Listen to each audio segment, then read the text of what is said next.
Hello everyone and welcome to another edition of South Valley Sabredogs Baseball as we're here at Duncan Field in Hastings, Nebraska for the second game of a three-game series between the South Valley Sabredogs and the Hastings Sodbusters.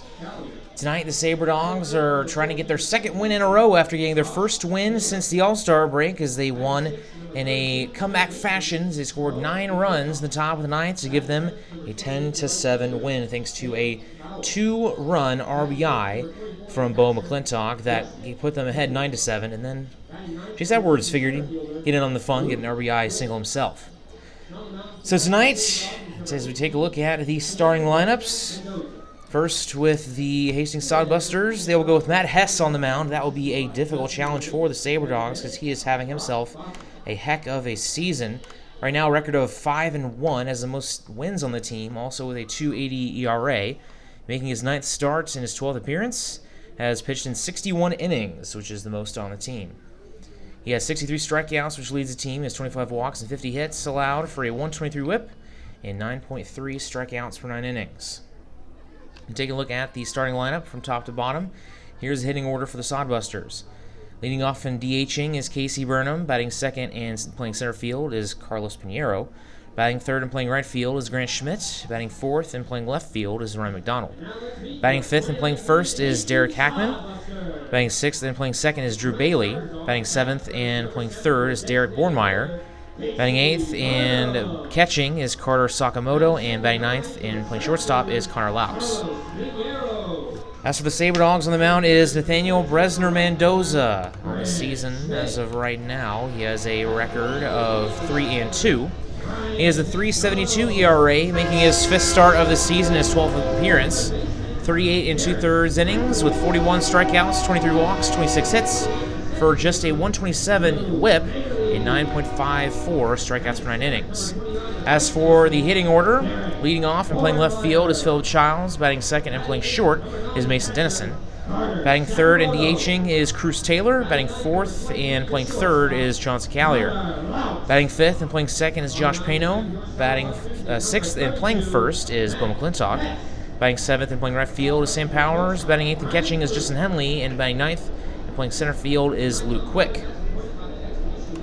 So the Sabredogs are 13-10 in the month of July now after last night's win. They are 14-16 on the road.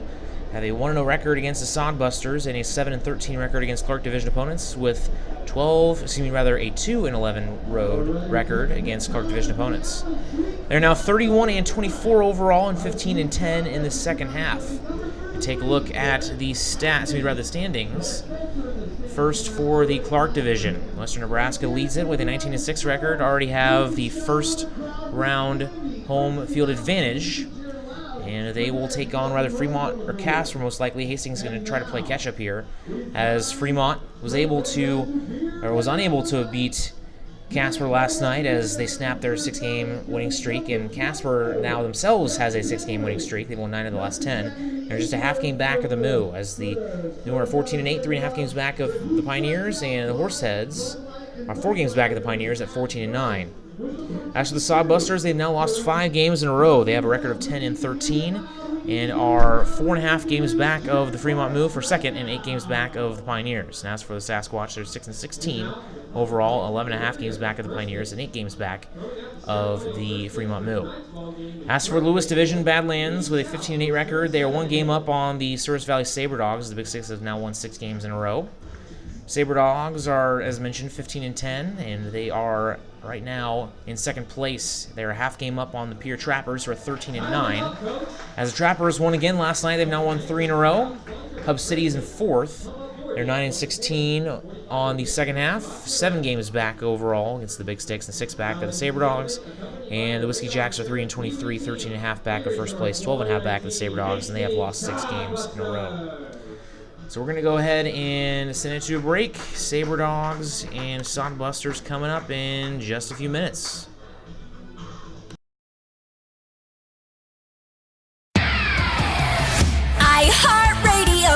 Z94 is Minot's only station for today's hit music. The Z94 audience is an active one, targeting your 18 to 42-year-olds. The Z94 listener is a need-to-know listener. They do product research. From product and customer satisfaction reviews, our Z94 audience has their smart devices at their fingertips. That's why you need to be with Z94, because we're in front of our listeners and your customers with our in-demand services like streaming, podcasts, social media. And since we brand to our specific audience, we know how to market your business. Z94, Minot's only station for today's hit music. You had a long day? An alcoholic beverage sound good right about now?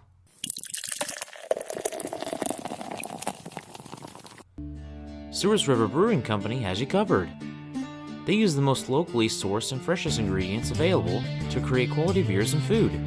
Souris River Brewing Company sources food and grains from their neighbors to maintain our local economy and to serve you.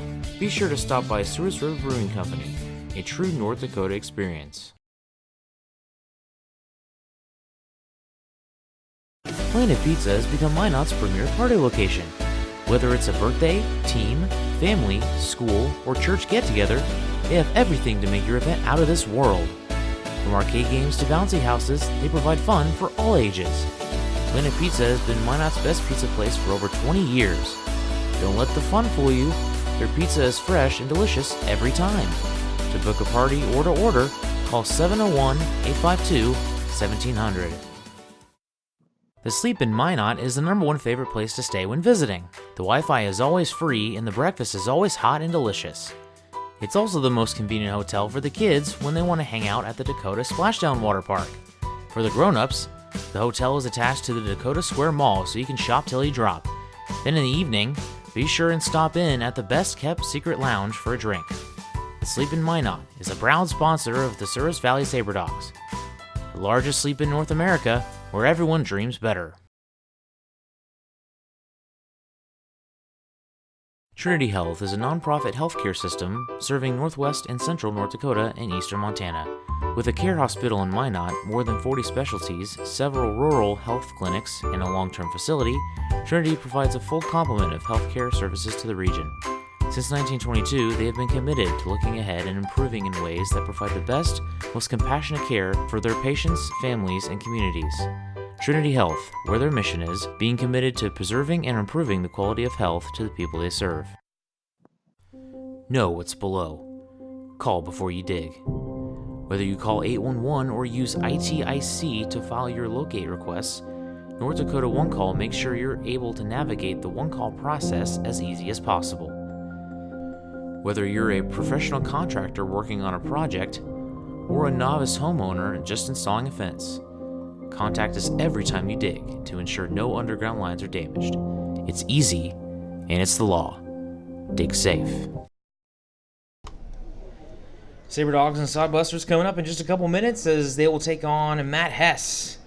Mention how good he is doing so far this season. Was actually a Clark Division All-Star. Was a late add to the Clark Division All-Star team.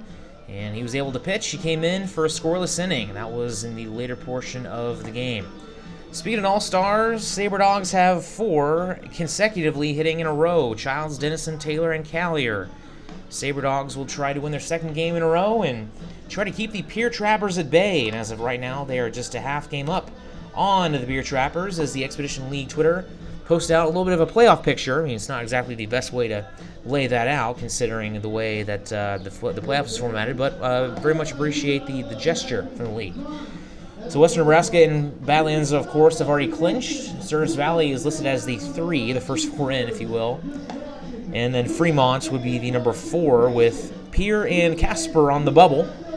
With Pier, of course, being a half game back, Casper 2 games back, Hastings is 4.5 back, as they and Hub City are quote-unquote in the hunt with Sodbusters, the Hot Shots being 6 games back. And if we're going to be realistic here, odds of them making the playoffs aren't likely unless they can come out and sweep this both the Trappers and the Sabre Dogs, and that would definitely give them an opportunity at least. But of course, the Trappers and the Sabre Dogs will play against each other, and that would make it difficult for the Hot Shots to get in. So Philip Childs will lead it off for the Sabre Dogs as he stands in. Philip Childs now batting .352 on the season. Didn't have a hit yesterday. Had a bit of a rough day. It was 0 for 5. Had a .364 batting average coming into yesterday, and see if Sabre Dogs and Sodbusters can get a little bit more offense early on in the game. As yesterday, started out with a lot of offense with 3 runs in the first inning apiece, and after that, both offenses kind of went quiet as that first pitch is fouled out of play for strike 1. So that makes it 0-1. We are underway here at Duncan Field. Beautiful, historic Duncan Field. Was officially opened in 1942. Swung on, fouled back in the air. That will be in foul territory, and it lands into the stands for strike 2.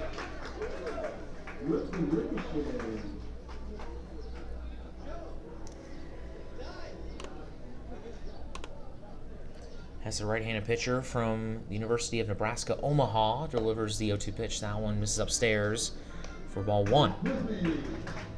Hometown of Scottsdale, Arizona. 1-2 pitch. Swing and a miss. Strike 3. That is his 64th strikeout of the season. See how the Sabre Dogs do against the ace of this Sodbusters team. Now bring up Mason Dennison.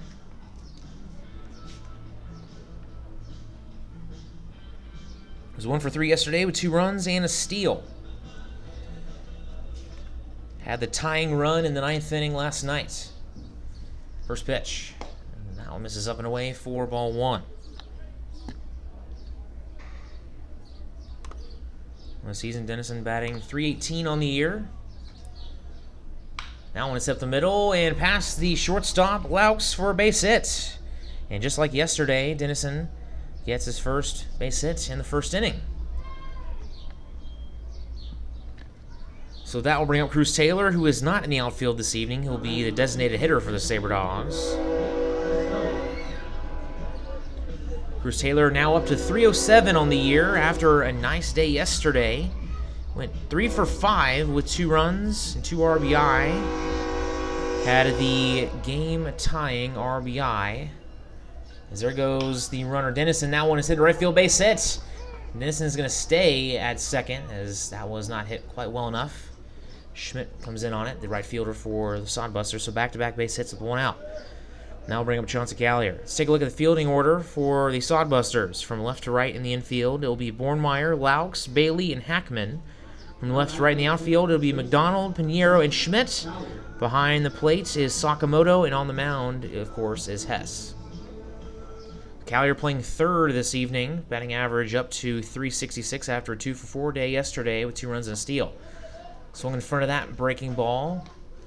That one in there for strike 1. Nice pitch from Hess. Runner in scoring position for the Sabre Dogs with 1 out in the top of the first. That one's hit high in the air. Shallow left field. Racing in is left fielder McDonald, who caught last night, and that will be caught for out number 2. So that will bring up Josh Pano. So the Sabre Dogs 1 through 6, the exact same as last night. They go Childs, Dennison, Taylor, Callier, Pano, and McClintock. They have been switching McClintock and Pano back and forth from game to game. Here's the first pitch. And that one in there for strike 1 in the outside corner. Pano batting .238 on this season, 25 hits with 17 RBI, 27 runs.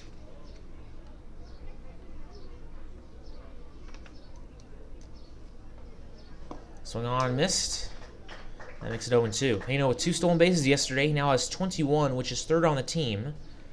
And he has played 24 fewer games than Cruz Taylor.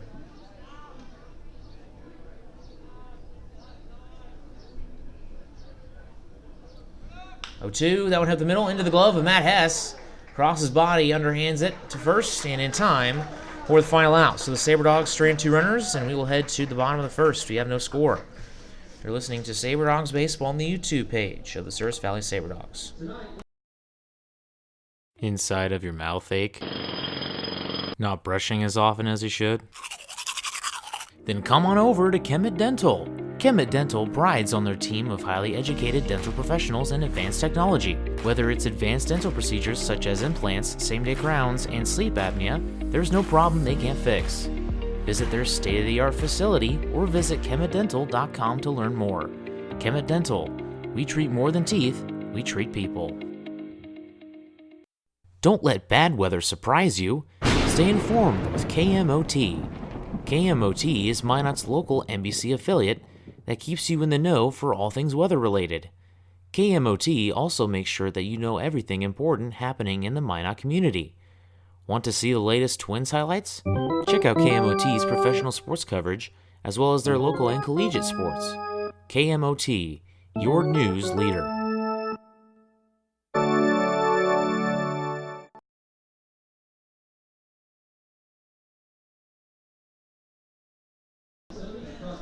So on the mound for the Sabre Dogs is Nathaniel Bresner Mendoza, having himself a pretty solid year. Junior at Portland. Take a look at his last outing. That was against the Western Nebraska Pioneers in Gearing. He went 5 1/3.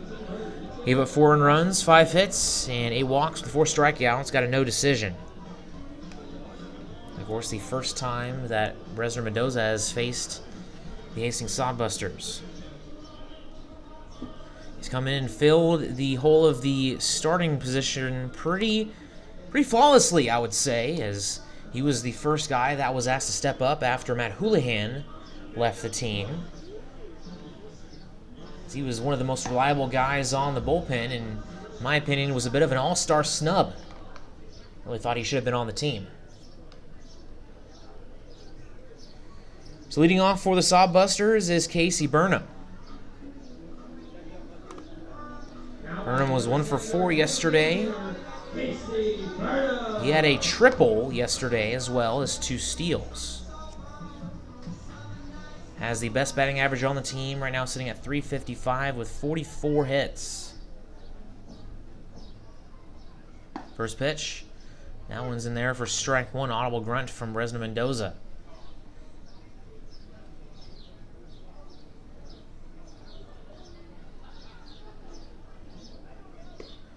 One pitch, that one misses low, and that will even up the count. Bresner Mendoza from the San Francisco area. Bit of a Giants fan, and how about those Giants? They're really starting to come up out of nowhere. Playing really well. 1-1 pitch. That one is slow grounder. Now goes over the head of Mendoza, takes a weird hop, gets away from the second baseman, Josh Pano, and that'll be an infield base hit. Now that's a power one, and I got really loud. That will bring up Carlos Pinheiro.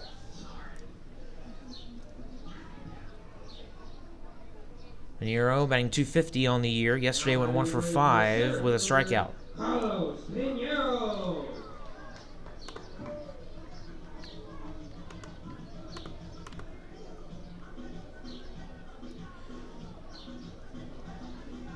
Pinheiro goes to Southeastern College in Iowa.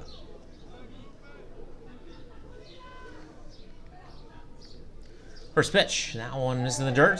Pops up out of play.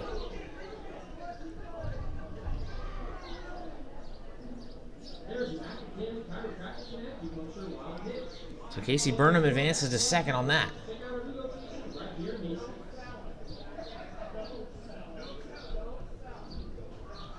Giving Justin Henley a little bit of extra time, as that one might have hit his right wrist, his throwing hand. He's kind of flexing it a little bit. So weird hop off the turf and off the wrist of Justin Henley, goes out of play, and that will make it 1-0. Burnham reaches on a wild pitch. The dead ball advances him from going any further. Here's 1-0. That one also in the dirt for ball 2. Turf in on the infield. You got natural grass out in the outfield. A lot of foul territory. In fact, you go further enough in the outfield and the fence doesn't shut off the foul territory, as that one is in there for a strike. You have kind of a mesh fence that goes about halfway in the outfield, and then once you get past that, there's a white line that kind of is drawn out there with paint. And you keep going, I mean, there's the Sodbusters bullpen, as that one misses for ball 3. And same thing on the right field line, too, with the Sabre Dogs bullpen. It's very interesting. I mentioned that the ballpark was established in 1942. Brick wall on the outfield and the surrounding walls, including the press box. This really looks clean. 3-1 pitch, that one foul tipped into the dirt. That'll make 3-2. Take charge with me. Nobody out here for the Sodbusters. We are scoreless here in the bottom of the first. Casey Burnham reached on a single and advanced to second on a wild pitch. Carlos Manero, the second hitter of the night. Here's a 3-2 pitch. That one grounded foul. Luke Wick is playing pretty deep out there in center field, as the wind, just like yesterday, is blowing in from center field.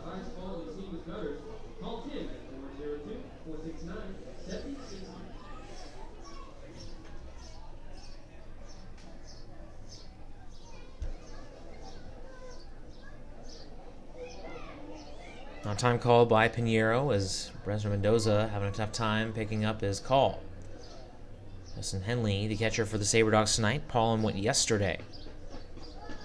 1 for 4 with an RBI. 3-2 pitch. Now let's hit it to the second baseman, Josh Pano.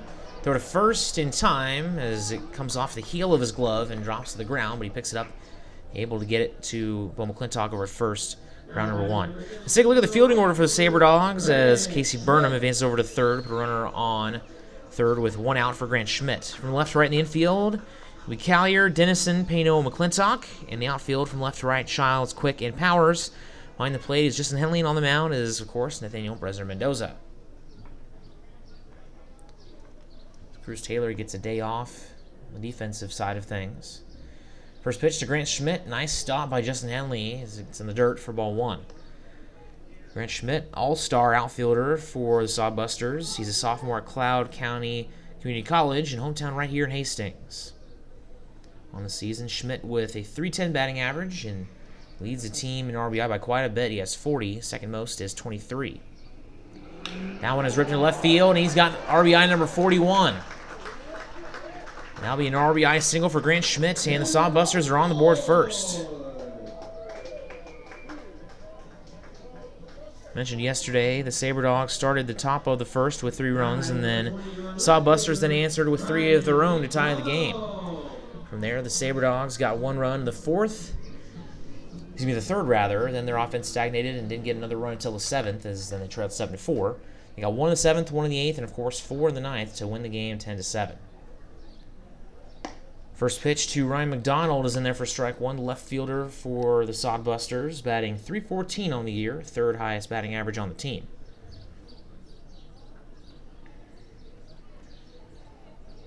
Full slate of Expedition League games here this evening. Beautiful Friday night. Almost said Saturday. Feels like a Saturday as that one is in there. Weekend series starting early and ending early. Started yesterday, of course, Thursday, and ending tomorrow and Saturday. No game on Sunday. Sabre Dogs have a day off. First one since the first day of the post-All-Star break. 0-2 pitch. Yeah, that one misses outside. I keep wanting to say second half, but the All-Star break came with just 2 full weeks of baseball left in this league. Taking a look at the games going on right now, Western Nebraska leads Hub City 1-0, trying to get revenge after his Hotshots were able to snap the Pioneers' 7-game winning streak last night. 4-3 was the final there. There goes the runner. That one's fouled down the left field line. We'll do it again, and Schmidt has to retreat back to first. So that's the only other game that's going on right now. Fremont and Casper are going to get started at 7:35 Central. Spearfish and Pier starting at 7:05 Central, and so is Badlands at Wheat City. Trappers were able to win last night 13-2 against the last place Spearfish Sasquatch.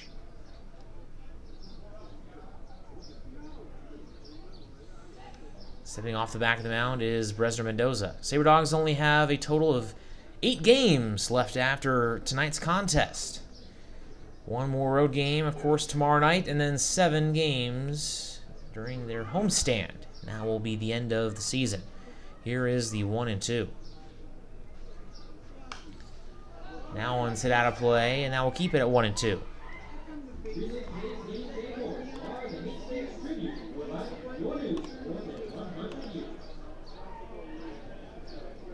Tomorrow's game will also be at 6:35.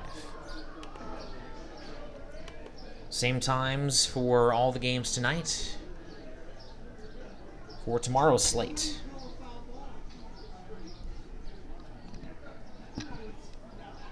1-2 pitch. That one misses outside, and that will even the count at 2-2. Bresner Mendoza. Not really too worried about Grant Schmidt. He does have some wheels. Got a steal yesterday. He has 8 stolen bases on the season. Hastings not much of a stealing team, well, especially compared to the Sabre Dogs, who have 161 stolen bases. Here's a 2-2. Check swing, foul down the first base side. And we will do the 2-2 pitch over again. Just one out here in the bottom of the first. Sabre Dogs now trail 1-0.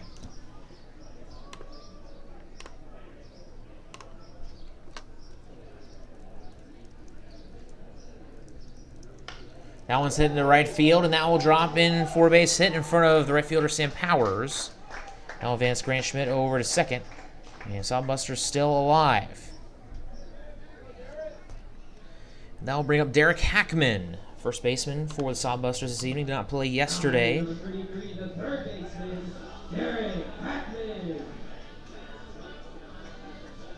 Hackman listed as a catcher, goes to South Dakota State University. Sophomore from Johnston, Iowa.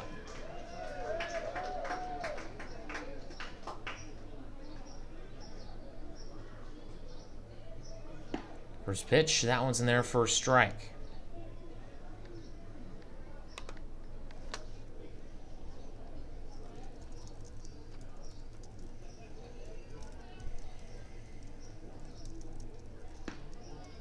Now misses low and away, and that will leave the count at 1-1.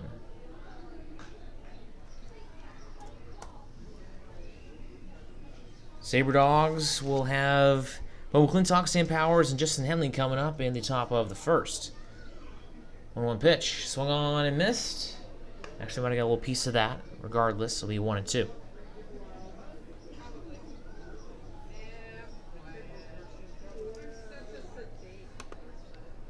Hackman on the season has a .218 batting average, playing in his 38th game of the year. 27 hits, 19 runs, and 21 RBI. 1-2 pitch. That's a breaking ball that misses outside. That'll make it 2-2. Sabre Dogs needing one of their patented double plays. They've been getting a lot of those this season. Had a couple last night.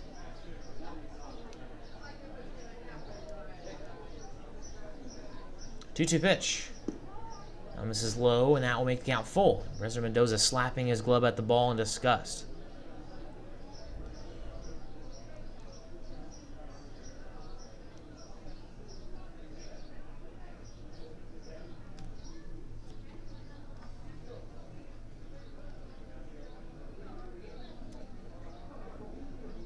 3-2 pitch. Swung on, lifted into left field, base hit.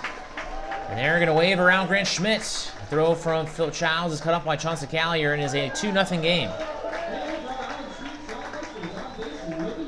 RBI single from Derek Hackman. Now puts Ryan McDonald over at second.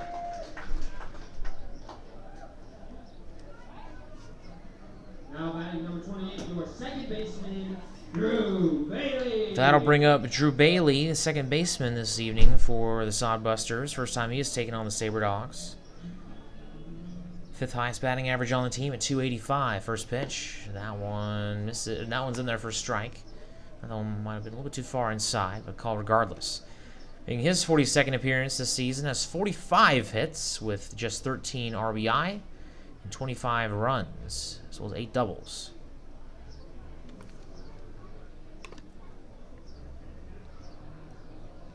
Here's the 0-1 pitch to Bailey, and that one in there for strike 2. Coming off an 0 for 7 series against the Sodbusters with against the Pioneers with 6 strikeouts.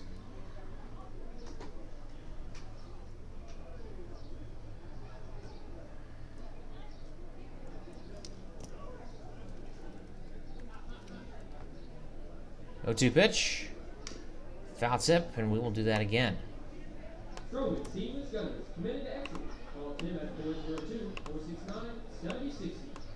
Sodbusters batted just 178 against the Pioneers this past week.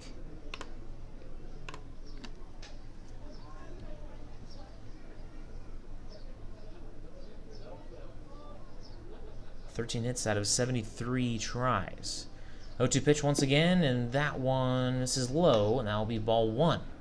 1 out, runners on first and second for Nathaniel Bresner Mendoza, right-handed pitcher for the Sabre Dogs.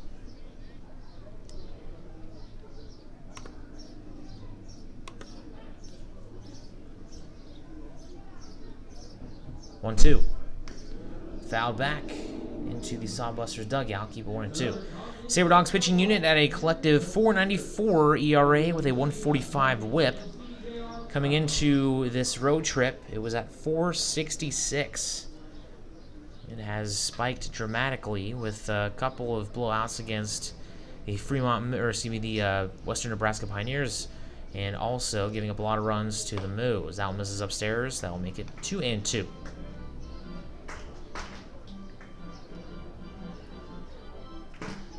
Sabre Dogs are just 2-11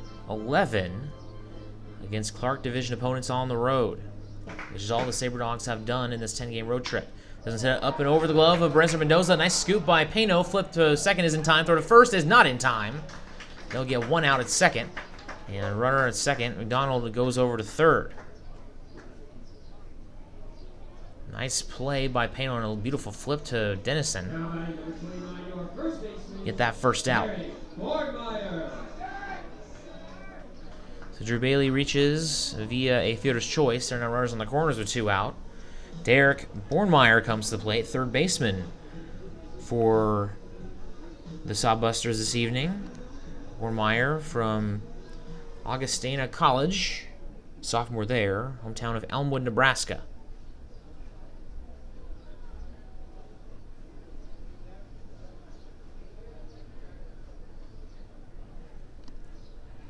First pitch, that one's fouled down the right field line for strike 1. Bornmeyer batting .247 on the year, making his 46th appearance. That is the most on the team. Has 38 hits out of 154 at-bats with 23 runs and 11 RBI. Now misses up and in, almost in on the face of Bornmeyer. He backs off. I'll make it 1-1. Bornmeyer coming off a 2-for-6 series. He played in all 3 games against the Pioneers. Had a run and an RBI with 3 Ks. 2 games in Gearing and then 1 here. That was a Tuesday-Wednesday series, as that one is in there for strike 2.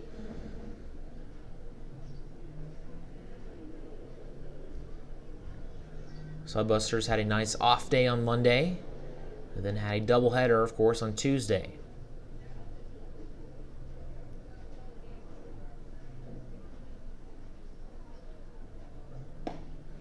Breaking ball misses inside. I'll make it 2-2. McDonald over at third, Bailey on at first. Nobody holding on the runners. Actually, now McClintock is holding on Bailey over at first.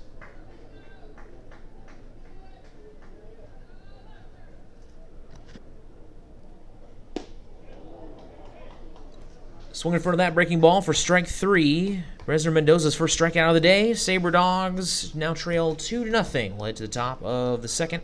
Coming up after a minute break. Baseball is America's game. It brings people together, and there's nothing better for community than people coming together. Thank you, Sabre Dogs, for providing entertainment, a family-friendly environment, and good sportsmanship to our town. These simple moments, sharing time with loved ones, create everlasting memories, and will always be in the cheering section, rooting for the home team. First Western Bank and Trust, we're not just here for you, we are you. Member FDIC, Equal Housing Lender. Forward Communication provides you an opportunity to get your message heard on radio stations all across the region. They have several syndicated radio reports you can partner on, including Ag Issues, which gives an agronomy perspective to regional agriculture, Outdoor Issues, which discusses North Dakota hunting and fishing, and Training Camp Today, which gives listeners an inside look at Minnesota Vikings training camp. Call Forward Communication at 720-0007. That's 720-0007.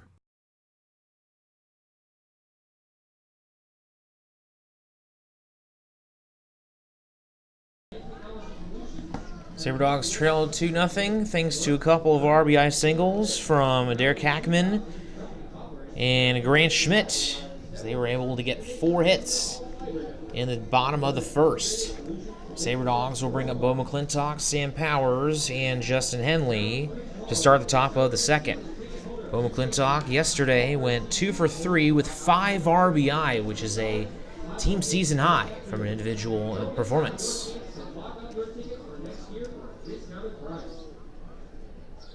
So on the season, Bo now has 39 RBI, which is just 1 behind, actually 2 behind the team leader, Cruz Taylor. First pitch, swung on, check swing, he went all the way around for strike 1.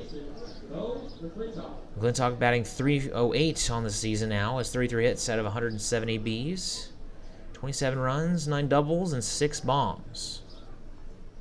Here's the 0-1 pitch. Swung at a pitch in the dirt, and immediately knew that that wasn't a good idea. Started tapping his head with his finger, saying, "I'm not thinking." I'll make it 0-2. McClintock has had a better first half. He's batting .261 since the second half began. 0-2 pitch. That one is hit into left field, and that will drop in for a base hit. Sabre Dogs are back in business. Left 2 men stranded in the top of the first. This is the 3rd hit of the game for the Sabre Dogs. So that will bring up Sam Powers, making his debut against the Sodbusters, batting .210 on the year, 21 for 100. 12 RBI with 7 runs, 5 doubles, and a home run. Having a pretty solid second half, batting .250. First pitch, fouled back for strike 1. So last night, the window to this press box that I'm in got hit by a baseball, and I'm testing my luck. I'm using that same window. I did not use that window. I used the one on the left. I'm using now the window on the right. The 1 pitch, that one is upstairs. You have the air conditioner blowing down on you if you sit in front of the left window, and that was can be a little uncomfortable from time to time. It get really cold. It does get really cold in this press box. 1-1 pitch, and that one misses low and away.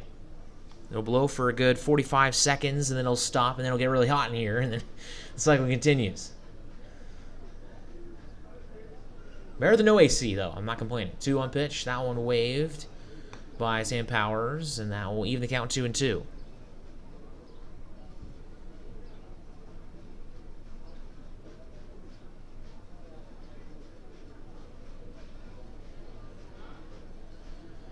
Two-two pitch. That was a nice stop by Sakamoto, the catcher for the Sodbusters, against low and away from Matt Hess. Count is now full, nobody out. Runner on first. Sabre Dogs trail 2-0. Hackman holding on the runner, McClintock, and that one fell back into the screen. That would have been ball 4, but he stays alive.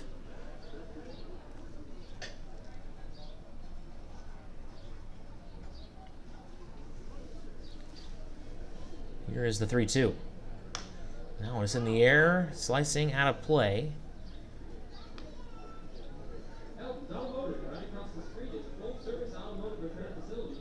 Powers from Montana State Billings University. Teammate of Matt Houlihan, who played with Sabre Dogs for majority of the season and left back for home after he reached his innings limit, and that pitch misses outside for ball 4. So that runners on first and second for Justin Henley. In Henley's last game, he went 1 for 4 with a 2-run bomb back in Fremont. Now batting 109 on the season. Let's hear it. First pitch. That one is hit up the middle, and that's a double play ball right there. Tapping the bag as the shortstop throw to first is wide, and tagging the runner Henley to get the double play. So that will be a 6-3 double play that puts Will McClintock on third, 2 outs for Luke Quick. Now batting number 2, the center fielder, Luke Quick. Quick, the junior from the University of Oklahoma, batting .254 on this season. First pitch, that's a fastball that misses outside for ball 1. Making his 18th start of the year. Has 17 hits, as well as 9 stolen bases. Had 3 in that series against Fremont, as that one has popped up slicing in foul territory, and that will drop. And that will make it 0-1. And Quick had a pretty nice series against the Moo. 2 for 6 as that one misses outside. That'll make it 1-0. Luke Quick batting .250 in the second half. He does have most of his appearances in the second half. Here's the 1-0. Now on a slow grounder to the shortstop on a high hop. Laux throws over to first and gets the speedy Quick out for the final out. Sabre Dogs go through the hitting order one time, unable to get any runs, as the Sabre Dogs trail 2-0 going into the bottom of the second. You're listening to Sabre Dogs Baseball, the YouTube channel of the Service Valley Sabre Dogs. El Azteca is authentic Mexican fast food on the go. Their ingredients are always fresh, so you can be sure you'll get the best tacos, burritos, tamales, and more. El Azteca is located at 2035 North Broadway in Minot. Stop in or order online to save time. If you want exclusive coupons and special offers to save more on your next visit, text El Azteca as one word to 21777. El Azteca, the most authentic Mexican food in Minot. iHeartRadio. We are Northwest North Dakota's #1 country radio station, 97 Kicks FM, playing a wide variety of today's new country to those country favorites reaching back to the 90s. With the award-winning Bobby Bones Show and a big signal puts your business where it needs to be. We are heard on over 2,000 smart devices across the country with our iHeartRadio app. From radio to streaming, web, and social media, we've got you covered. Our Kicks listeners are current and retired military, farmers and ranchers, working moms, business owners. We are 97 Kicks FM.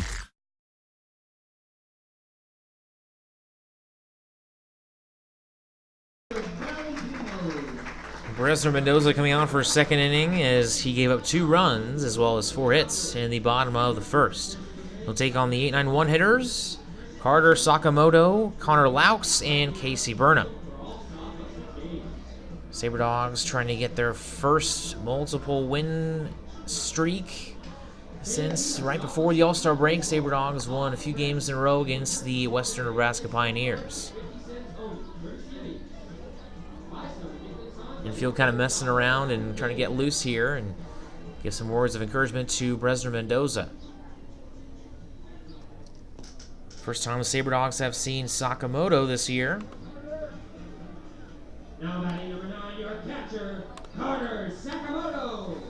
Sakamoto batting .208 on the year, 16 hits, as well as 8 RBIs and 8 runs.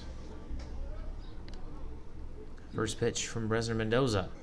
Now misses low and away on a fastball for ball 1. Sakamoto was 0 for 3 in 2 games against the Pioneers.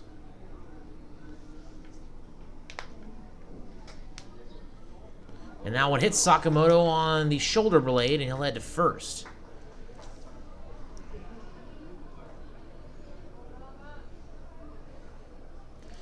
So that brings up Connor Laux. 0 for 5 on the season, was 0 for 4 yesterday.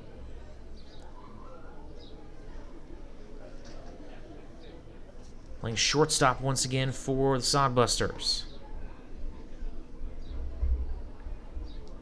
Mentioned how short the pitching staff is. Well, mentioned that for the past few games. Last night, Brock Bauckham came in to pitch for the Sabre Dogs. For those of you who are unaware, he is the infield / third base coach for the Sabre Dogs. Is the first pitch, misses low away to Laux. He came in for 1 inning and picked up 2 strikeouts and got the win.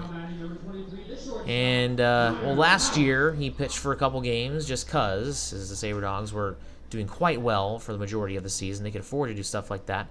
Came in, didn't do too hot. Stats I'm not going to mention.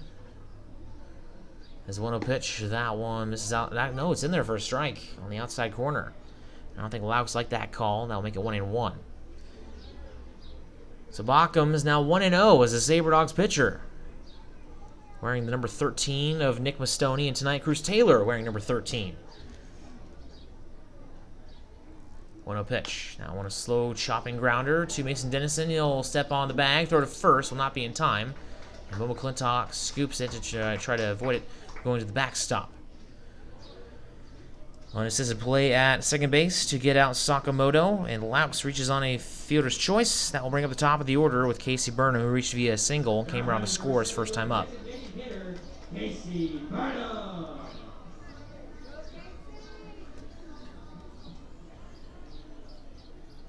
And Cruz Taylor wearing number 13 because I'm not quite sure what happened to his jersey, and his number 11 Navy jersey.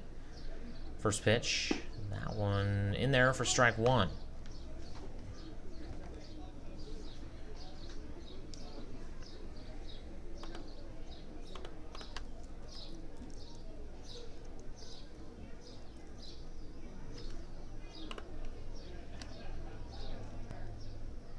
One pitch. That one misses outside, and that will even the count 1-1. One down, runner on first. Sabre Dogs still trail 2-0 with 1 out. Those of you wanting to come out to the ballpark, would highly recommend coming out to the game on Monday against the Badlands Big Sticks, as that one misses inside for ball 2. First off, not just because the Sabre Dogs and the Big Sticks are the 2 best teams in the Lewis Division going at it, be a 1-game preview of the playoff, possibly first-round playoffs. Also, they'll be wearing special edition Christmas in July jerseys. If you want to see the design of those, you can check out the social media. That one is hitting the gap into right field. That will be multiple bases for both the Sodbusters. And that will be runners on second and third as the throw just barely not in time to get Casey Burnham. So that will bring up Carlos Pinheiro. Runners on second and third with 1 out. Now batting the right, your center fielder. It's definitely a unique design. I would highly recommend checking it out. And, of course, seeing it for yourself in person on Monday night. Also, we have the blood drive going on. And on Tuesday night, have the team poster giveaway. As the first pitch, that one misses for ball 1. Also is Disney/Pixar night. Come and dress as your favorite Disney Pixar character, and we'll have Disney Pixar themed music all night long. And July 31st, we have the Superstars back in town. Really excited to see them again. They came and performed for us for no charge a couple weeks ago. It was the 1-0 pitch. That has swung on and missed. I'll make it 1-1. So they'll be performing for the 3rd time. It'll be a full performance from them, and it's always a fun time as they come mess with the opposing fans or opposing team and the officials, and of course some of our fans as well. It's all a lot of fun. 1-1 pitch. Now misses outside for ball 2.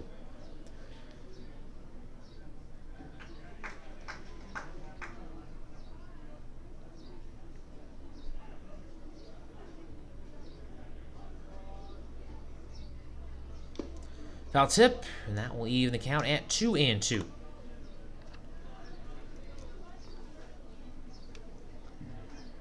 Be big if he could get a strikeout right here with runners both in scoring position.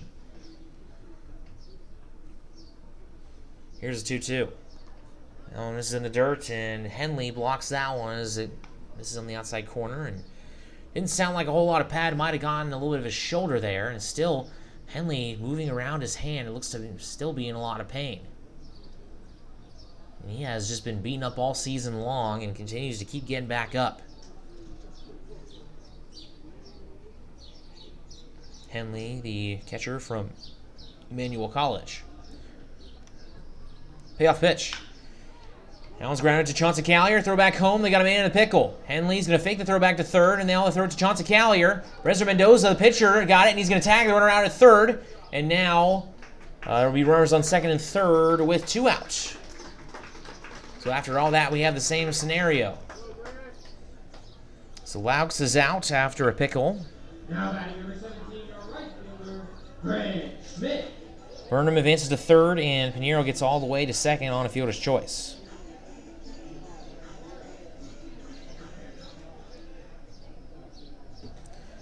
That will bring up Grant Schmidt.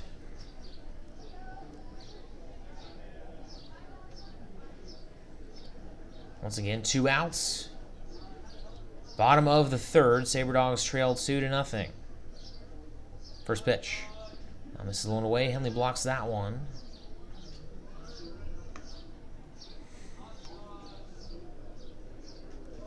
Grant Schmidt had an RBI single back in the first inning. Give them their first run of the day. 1-0 pitch. And that one misses. No, it's in there for a strike. Wyatt's strike zone, as Schmidt does not like that call as well. Last night, the strike zone was pretty solid. Of course, 2-man umpire crew, they switch every day. 1-1 pitch. Throw in the dirt, that gets all the way to the fence. Behind home plate, and that will bring home a run on a wild pitch. That misses about 5 feet in front of home plate. So Burnham scores and represents the Sodbusters' third run of the day. And Pinheiro advances to third.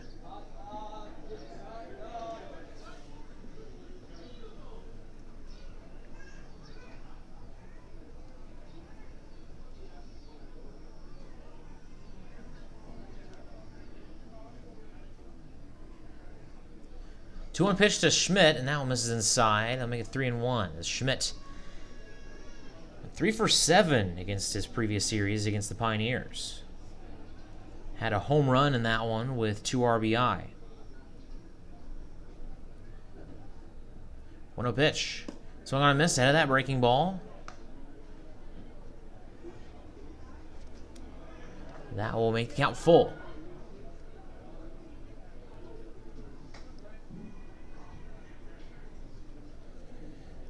Here is the payoff pitch. And that is ball 4.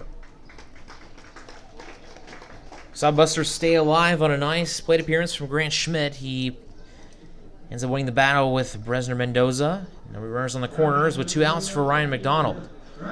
Stranded on third in the first inning. Had a single. Left fielder for the Sodbusters this evening. Yesterday as a catcher, he went 1 for 3 with a double. As the first pitch, that one's in there, strike 1 fastball.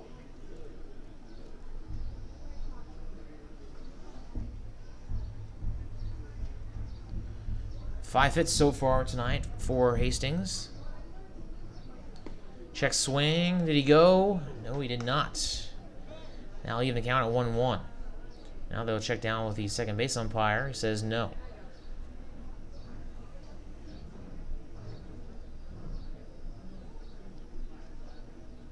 McClintock holding on the runner at first. Grant Schmidt now one grounded to third baseman Callier. Throw to second. They get the force out, and that will end the inning. Sabre Dogs give up another run. Who scores on a wild pitch? And that makes it 3-0. As we will send it to the bottom, the top of the third. We'll be right back with Sabre Dogs baseball.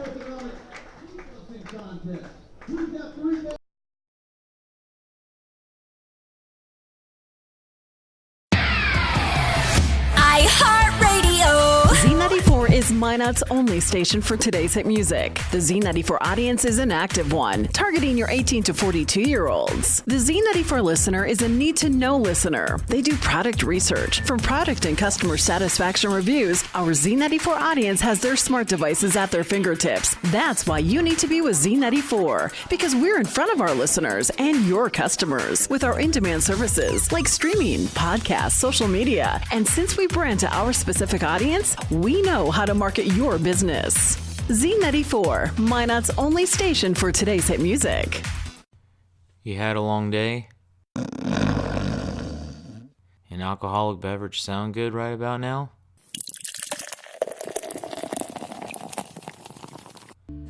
Sewers River Brewing Company has you covered. They use the most locally sourced and freshest ingredients available to create quality beers and food. Sewers River Brewing Company sources food and grains from their neighbors to maintain our local economy and to serve you. Be sure to stop by Sewers River Brewing Company, a true North Dakota experience.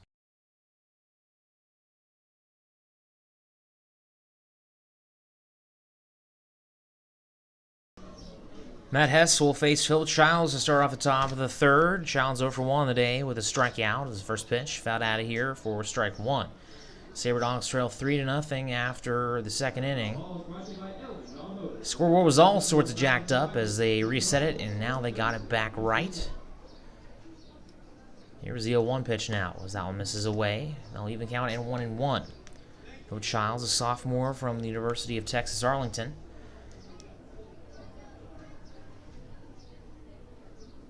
Here's the 1-1 pitch. Now thought out of play.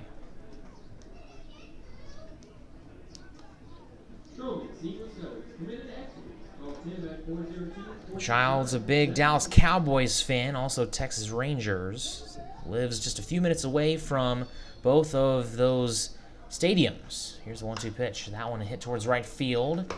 Getting under it is the right fielder Grant Schmidt. That we caught for out number one. Asked him about how he felt about the new stadium. He said thinks the Globe Life Park is just okay. So he's more excited for the new one. And as for the AT&T Stadium, I mean, the spectacle pretty much speaks for itself. It is just absolutely ginormous.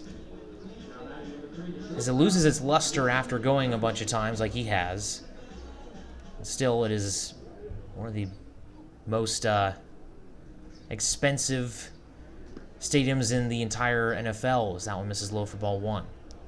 Of course, not just for the NFL. It's hosted Final Fours and all sorts of other events, concerts. You name it, they've hosted it. Maybe not an Expedition League game. Maybe we can get one there sometime. That's a slow grounder. Chopper from Mason Dennison to the second baseman Bailey. Throw across his body in the dirt and dropped by Hackman. And Dennison will be on for the second time today, this time via an error. And now we'll bring up Cruz Taylor, also 1 for 1 today. Had a single back in the first, was stranded on at first. Take a look at the scores around the league. Western Nebraska now leads Hub City 3-0 at Fossum Field in Aberdeen, South Dakota. They're on the top of the third there. Spearfish with an early 2-0 lead against the Trappers. That was what it was yesterday, so definitely far from over is that first pitch. And that's actually a throwback to first. Badlands and Wheat City just getting underway. They're in the bottom of the first there, scoreless in Brandon, Manitoba. Another throw back over to first. Denison had a steal yesterday. That was his 20th of the season. Fremont and Casper not yet underway. Now misses up and away. First pitch misses for ball one. Cruz Taylor wearing that number 13 for Nick Mastoni. Still trying to recover from that injury he suffered earlier in the week. 1-0 pitch. That one misses up and away for ball two. Those of you who missed it, against the Fremont Moo on Monday night, in the ninth inning, Sabre Dogs trailed 13-12, 2 outs on top of the ninth, and threw back over to first, not in time. I think Mastoni got a ball that was thrown in up near his neck area, and I believe they were saying his collarbone, as that pitch isn't there for a strike on the outside portion of the strike, so make it 2-1. So he fell to the ground, and they called it a a foul ball, I guess, or a strike, a swinging strike, because he went all the way around is what the umpires were saying. So he went back out with an 0-2 count. He struck out to end the game. Sabre Dogs lost that one 13-12 because that one's in the dirt, but swung on to make it 2-2. Still hoping that he can recover, as the Sabre Dogs have really relied on him in the second half. He has had a very nice second half. Freshman from St. Mary's College in California. 2-2 pitch, swung on and missed for strike 3, and that'll be out number 2.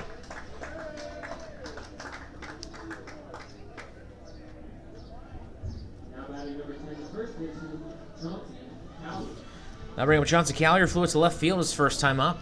Mason Dennison still over there at first.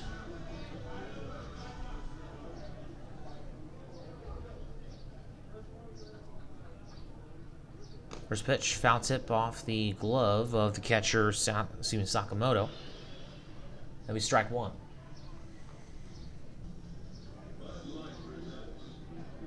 Still a 3-0 lead for the Sodbusters here in the top of the third. 2 outs, runner on first.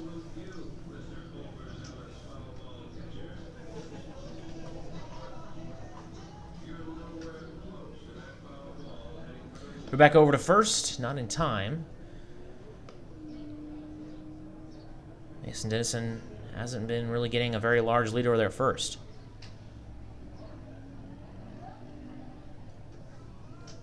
Matt Hess from the stretch. Here's the 0-1 pitch. Swung on and missed on a breaking ball way outside and also in the dirt.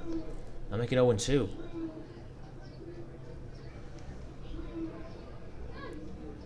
Chauncey Cowley so far this season batting .366. Going into today's game. 71 hits out of 194 at-bats. Check swing, that one is outside, and Mason Dennison heads to second base as the catcher Sakamoto is trying to frame that pitch. And that does not go in his favor as Mason Dennison with his 21st steal of the year. Ties him with Josh Pano for the third most on the team. Now runner in scoring position. Here is the 1-2 pitch. Chopper, and that one to the shortstop in shallow center field, and that one booted. Dennison's going to come home, and he is going to score. As Dennison didn't touch home at first, and then came back and did with his hand, and the Sabre Dogs get their first run of the game. That should go down as a single. I'm not quite sure if they're going to give him the RBI, or if they'll give an error to the shortstop, Connor Laux, that brought home Dennison.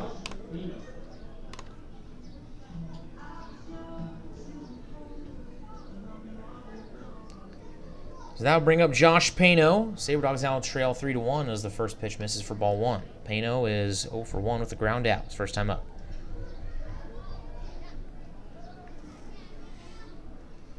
Callier has his lead. That pitch, that one misses, but now Callier in between first and second base. He's caught a run down. Throw back over to first. And now he'll be tagged out, and that will end the inning.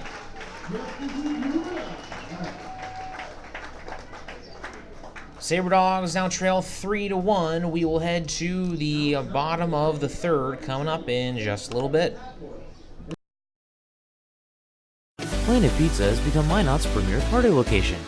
Whether it's a birthday, team, family, school, or church get-together, they have everything to make your event out of this world. From arcade games to bouncy houses, they provide fun for all ages. Planet Pizza has been Minot's best pizza place for over 20 years. Don't let the fun fool you. Their pizza is fresh and delicious every time. To book a party or to order, call 701-852-1700. The Sleep in Minot is the #1 favorite place to stay when visiting. The Wi-Fi is always free and the breakfast is always hot and delicious. It's also the most convenient hotel for the kids when they want to hang out at the Dakota Splashdown Water Park. For the grown-ups, the hotel is attached to the Dakota Square Mall so you can shop till you drop. Then in the evening, be sure and stop in at the best-kept secret lounge for a drink. The Sleep in Minot is a proud sponsor of the Souris Valley Sabre Dogs, the largest sleep in North America, where everyone dreams better.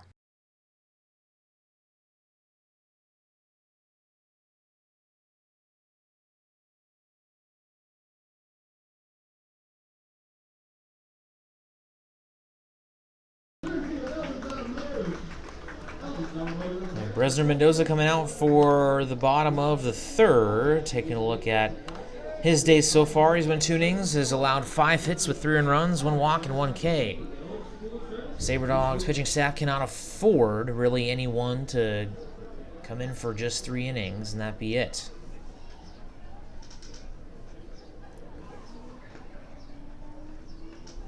First pitch from Bresner Mendoza. That one swung on and fouled by the new batter, Derek Hackman from the Sodbusters. RBI single in the first inning.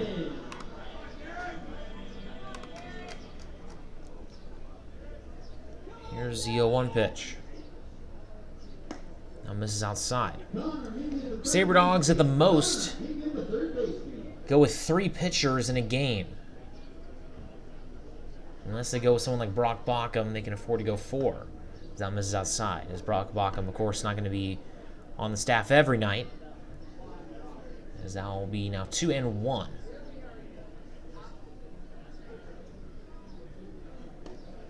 That one misses inside and make it 3-1.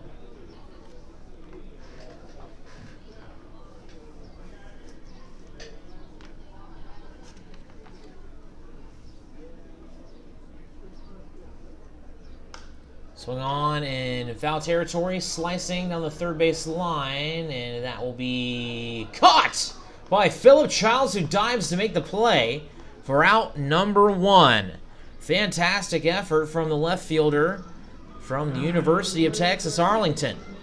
And he has been making plays like that all season, almost becoming desensitized to plays like that. And then you have, on top of that, you have Luke Quick out there in center field, who's been making plays like that all year. Cruz Taylor has shown off his defensive ability with his arm, so has Sam Powers, who's over there in right field. First pitch. That one is hit to the third baseman, Callier, bobbles it, but then picks it up. Nice regroup by Chauncey Callier to get out Drew Bailey at first for out number 2. And that will bring up Derek Bornmeyer. Bresner Mendoza trying to get the first 1-2-3 inning of the game.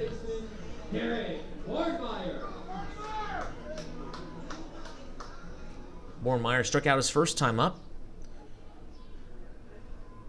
Only strikeout of the day for Mendoza. His first pitch misses upstairs for ball 1.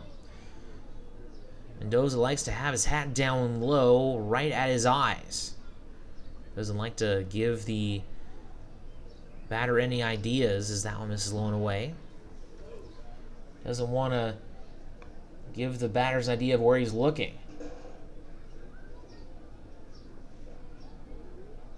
Has his long, luscious locks. Not quite as long as Hunter Hollins were. Sophomore from Mars Hill is no longer with the team. 2-up pitch. That one is ripped down the left field line. Hooking, foul. That was a laser. Now make it 2-1. Sabre Dogs will come back up in the top of the 4th with the middle of the order, Josh Payne, Bo McClintock, and Sam Powers.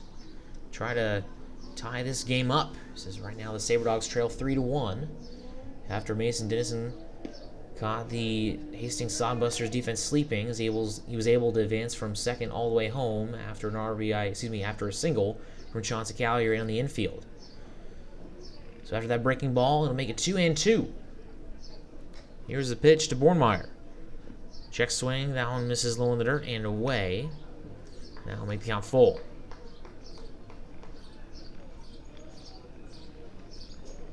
Game number 56 of the season for the Sabre Dogs. Excuse me, 55 rather. Swing on and missed. That will be strike 3. Sabre Dogs go 1-2-3 in the bottom of the 3rd, while the top of the 4th coming up in just a jiffy.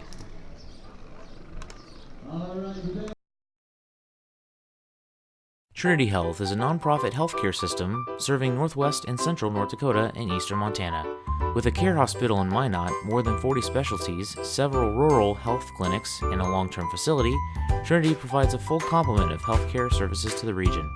Since 1922, they have been committed to looking ahead and improving in ways that provide the best, most compassionate care for their patients, families, and communities.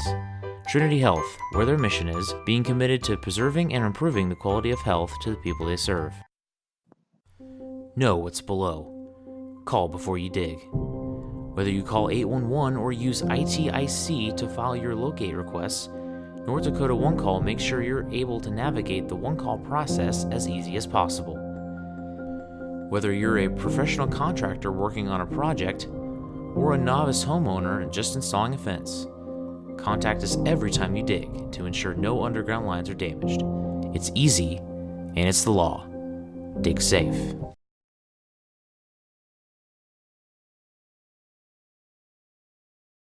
A 3-1 lead for the Hastings Sodbusters going into the top of the fourth. The third of this game in the books, as Sabre Dogs trying to win their second game in a row.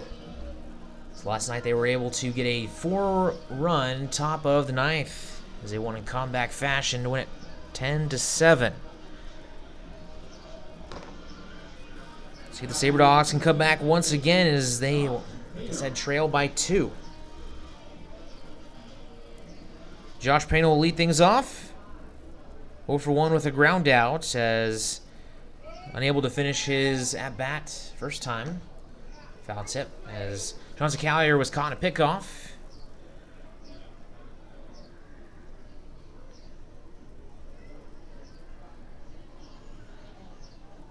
Here's the 0-1 pitch now. That's that one way outside, fastball, and catcher Sakamoto doesn't even try to go with that one.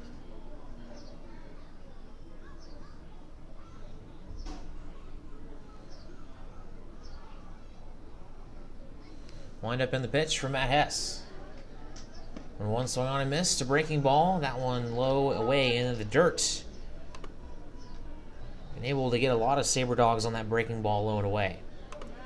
So far, Hess has went 3 innings. He has allowed no earned runs with 1 run total, a walk, 2 strikeouts, and 4 hits.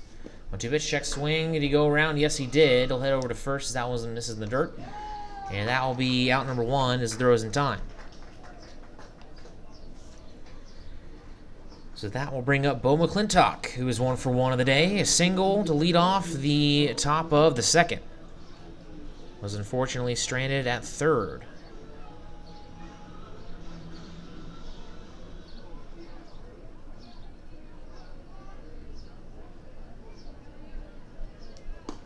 So I missed a breaking ball for strike 1. Take this opportunity to thank all of our fans listening on YouTube. Only place where you can catch road games from the voice of the Souris Valley Sabre Dogs. A 1 pitch. Swung on, foul tip. Now make it 0-2. So, of course, tomorrow will be the final road game of the season. But, of course, you can catch the divisional round if the Sabre Dogs do make the playoffs. You can catch that right here on YouTube. Here's the 0-2 pitch. Swung on and grounded. Nice short hop, fielded by Drew Bailey at second base and throw to first in time to Derek Hackman for out number 2.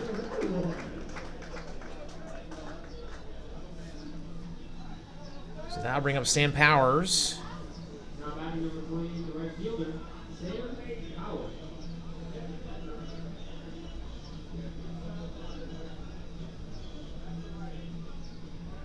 Reached a VA walk his first time up. First pitch, that one swung on, fouled, hit well down the first base line. Just barely misses on that one.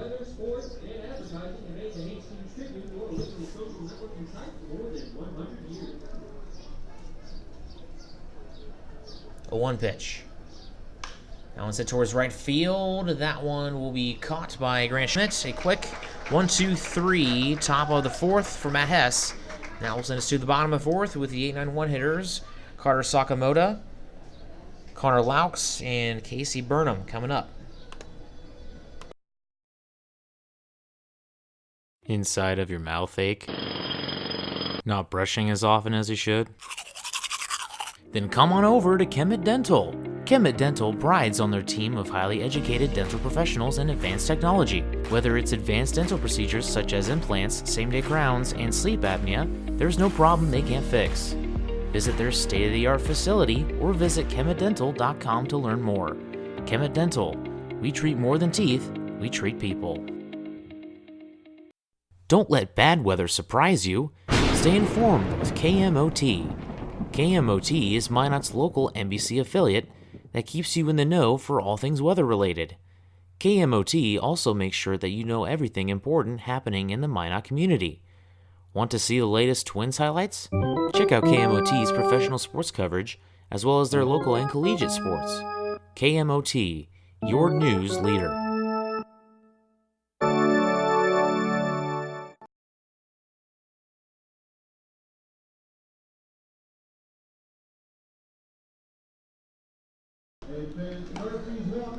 Sabre Dogs down 3-1 going into the bottom of the fourth. Daniel Bresner-Mendoza out for another inning. Sabre Dogs like to get at least 6, if not maybe 7 out of him before going to their bullpen. As last night, Sabre Dogs went with Cody Waters. He went 6 innings deep, despite giving up 10 hits and 7 earned runs.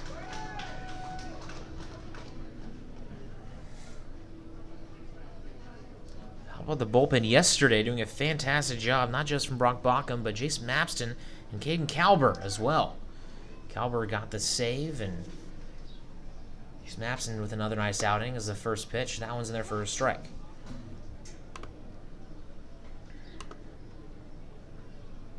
Kalber is able to pick up his 3rd save of the year.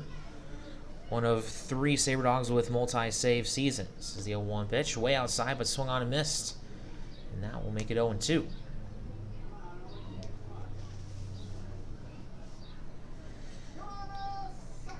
Sakamoto is waiting for his first at-bat of the evening. Got hit by a pitch back in the second.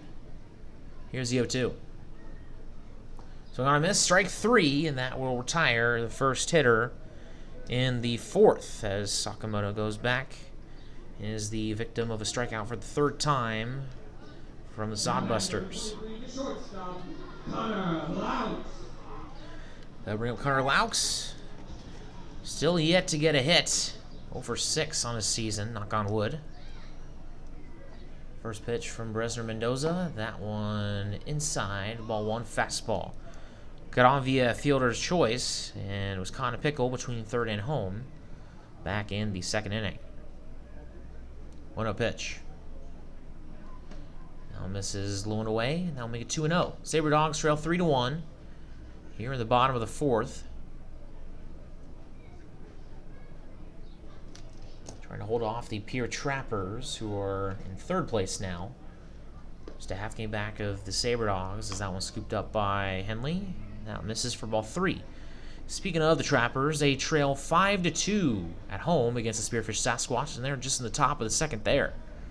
High scoring game so far.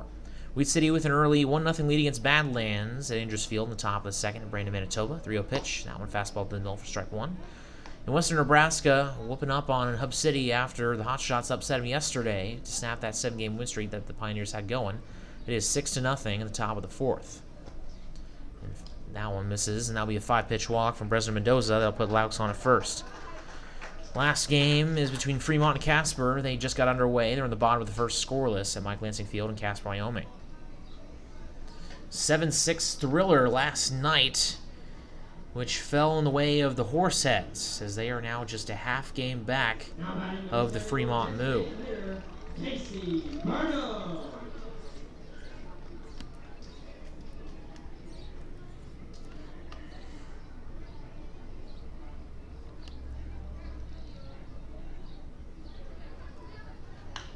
First pitch, grounded foul on the 3rd base side for strike 1. The Orchard, get it done at Eldon. Across the street from Duncan Field, they get 2 free tickets to the regular season home game.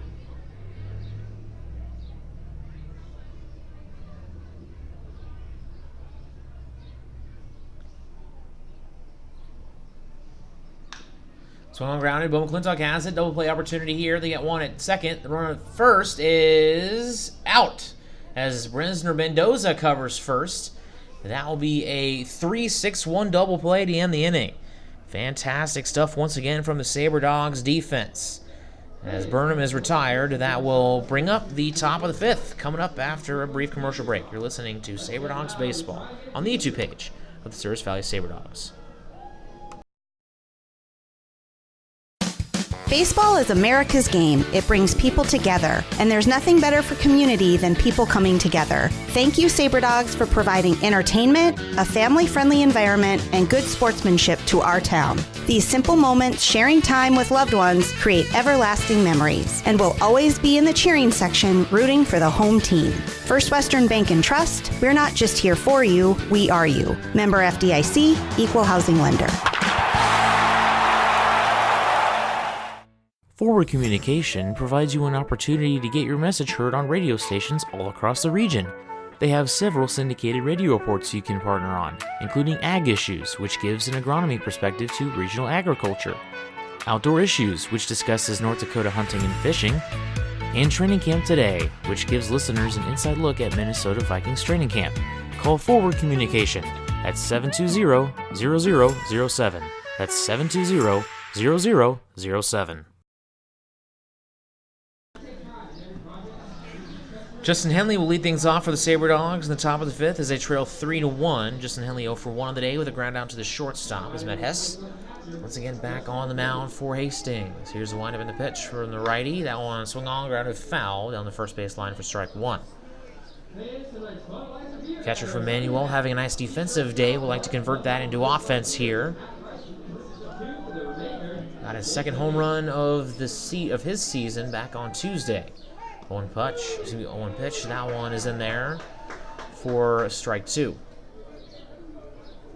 Actually, that would have been back on Wednesday, my mistake.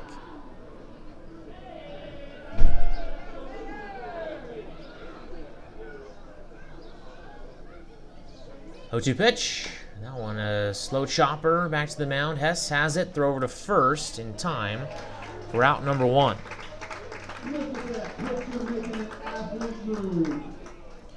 That will bring up Luke Quick for the second time today. Playing center field this evening, as he often does. At .387 at his JUCO college in northern Oklahoma. No wonder he was able to end up with a Big 12 school as that pitch misses upstairs for ball one.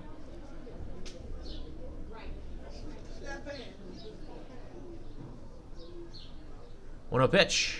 That one hitting to left center field and slicing towards left field, and that will be caught by McDonald for out number two.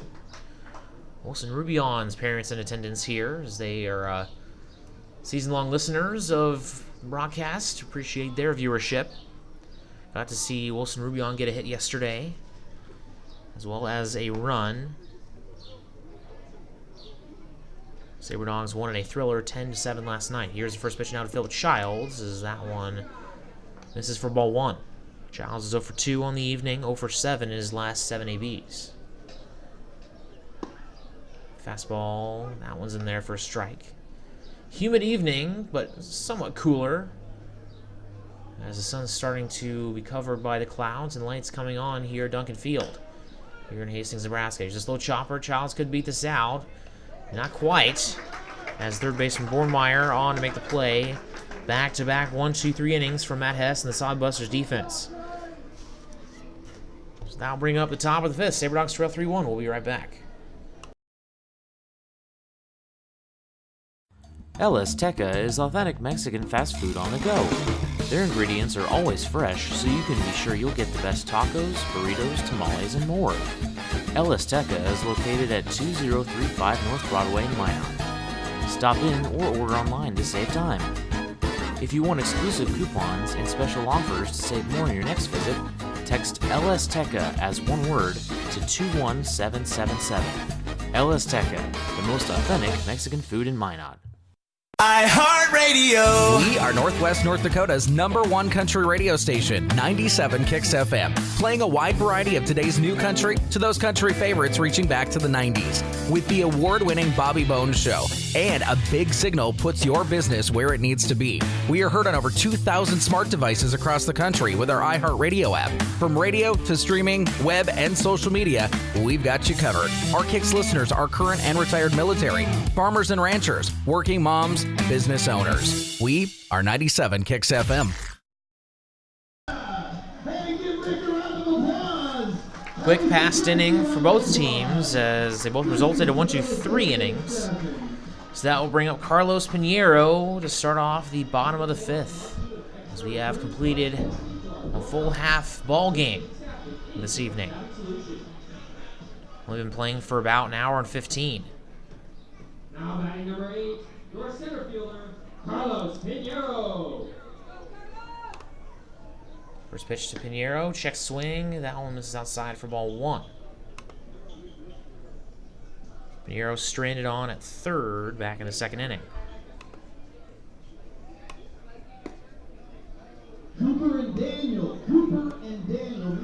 That one in there for a strike. Now we even count 1-1. He reached on a fielder's choice. But all the way to second during the pickle. That one's hit right up the mound, and dancing and getting out of the way is Bresner Mendoza. That'll be a leadoff single for Pinheiro.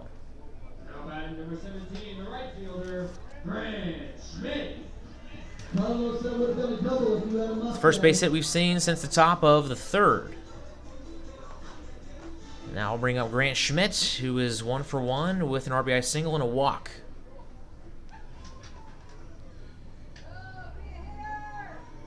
Sabre Dogs trail 3-1 here.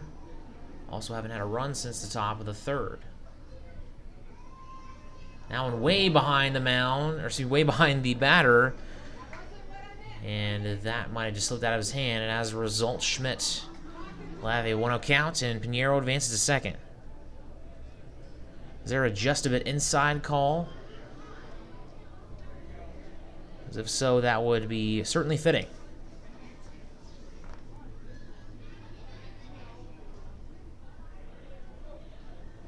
No pitch.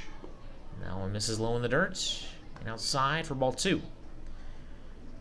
Bresner Mendoza has found that spot a lot today on a breaking ball that kind of just dribbles into the glove of Justin Henley, forcing him to move to his right. 2-0 pitch now. Same thing, same result. 3-0. Josh Pano, the second baseman, holding on the runner at second. Carlos Pinheiro.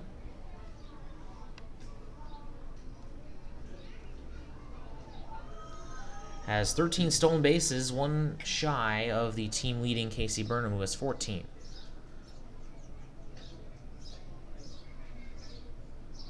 Three-oh pitch. And that one misses inside for ball 4. Schmidt reaches for his 3rd time today, 2nd time via the walk, and that will bring up Brian McDonald, who is 1 for 2 today. He has also reached both times today on a single and a fielder's choice.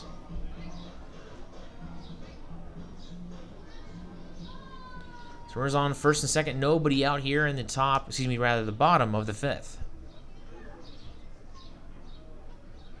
Double take over to second base. First pitch. That one missed in the dirt. Henley, nice stop as it moves to his right. Keeps in front of him. It'll be ball 1.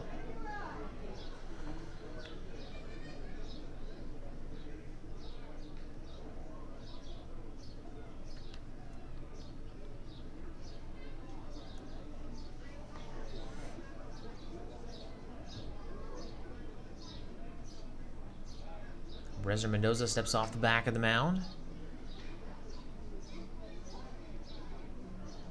An aggressive move to have him steal here.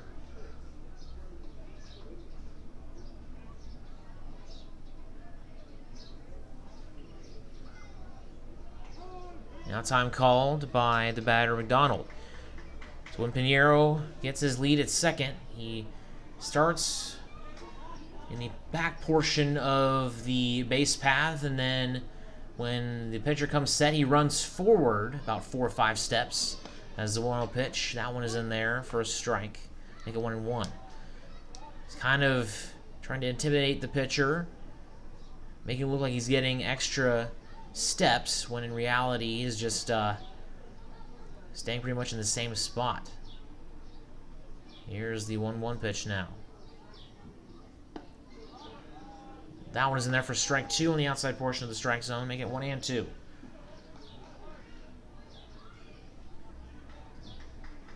Sabre Dogs got a 3-6-1 double play last inning. See if they can pull something out of the hat right here. 1-2. Now misses low for ball 2, evens the count. On deck is Derek Hackman.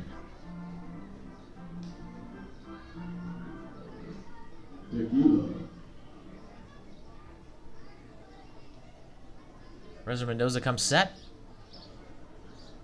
Delivers a 2-2 pitch, and that one clips Ryan McDonald on the torso, and that will load the bases with nobody out for Ryan McDonald, who already has an RBI single on the day.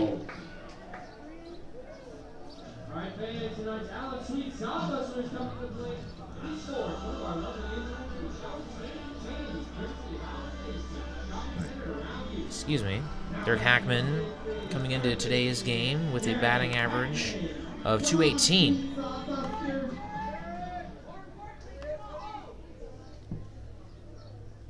First pitch, way outside. Henley has to come to his feet and extend all the way with his left arm. And now, quick infield meeting. And once again, we will take a look at the scores around the Expedition League.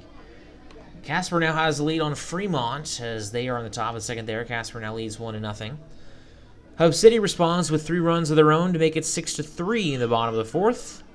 Trappers have gotten on the board another time as they now trail just 5-3 in the bottom of the second.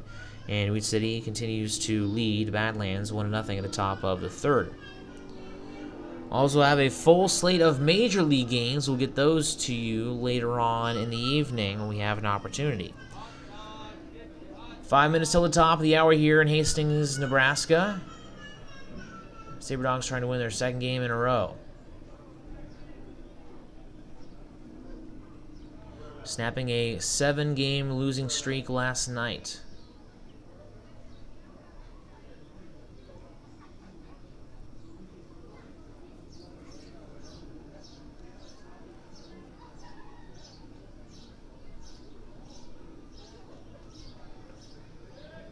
One pitch. And that one's going to hit the ankle of Derek Hackman, and that will be an RBI hit by pitch and give the Sodbusters their 4th run of the night. So Schmidt advances to third, McDonald on to second, and of course, Hackman gets on to first.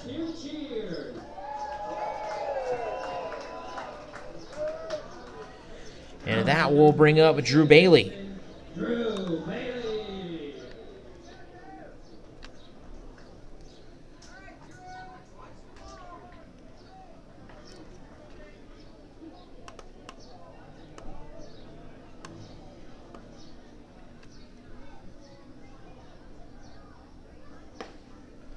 First pitch, that one's in there for strike 1.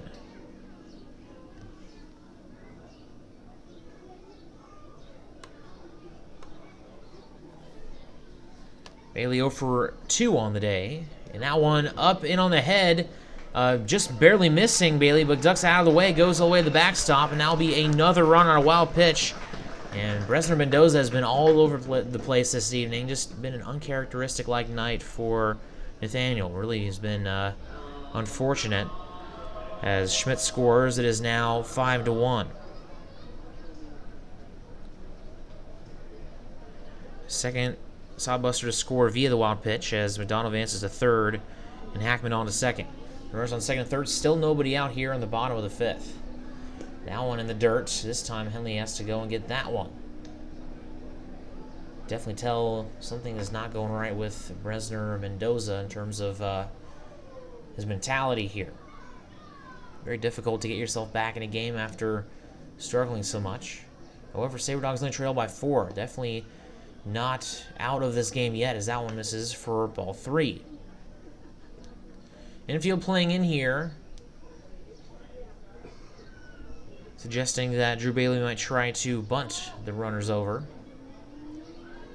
3-1 pitch, and that one misses in the dirt, and that will be a 5-pitch walk. That will load the bases back up.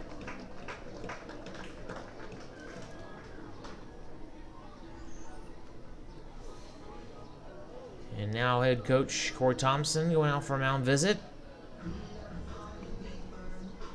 And that will give us some time to talk about the Major League scorers going on this evening.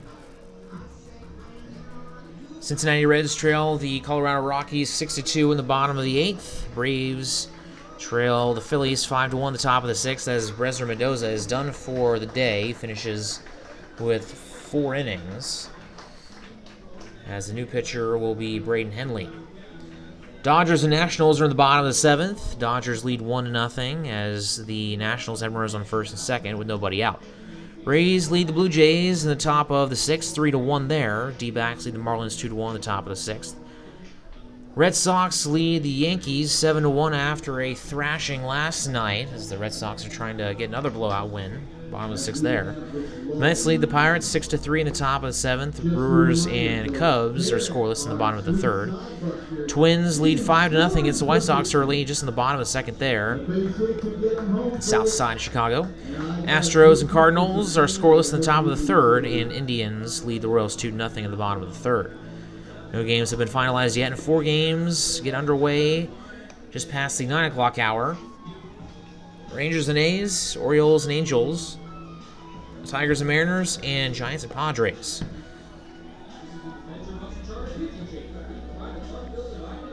We'll go and step aside for 30 seconds. We'll be back after Braden Henley gets some time to warm up. You're listening to Sabre Dogs Baseball. iHeartRadio. 910 AM KCJB is Minot's heritage AM full-service information station, supported by the classic country favorites. KCJB listeners are ranchers and farmers and business owners. From egg reports and markets to compelling information, we are 910 AM KCJB, home of the Minnesota Twins, Minot State, and Minot High Sports. We are 910 AM KCJB, Minot's news and information station. So it'll be Henley to Henley once again for the second time this season. Last time that happened was on Tuesday night in Fremont. And taking a look at Braden Henley's stats so far on the year, he's making his 4th appearance of the season. He has an ERA of 9 after giving up 5 earned runs in 5 innings. He has 2 strikeouts, 4 walks, and 4 hits allowed for a 160 whip and has 3.6 strikeouts for 9 innings.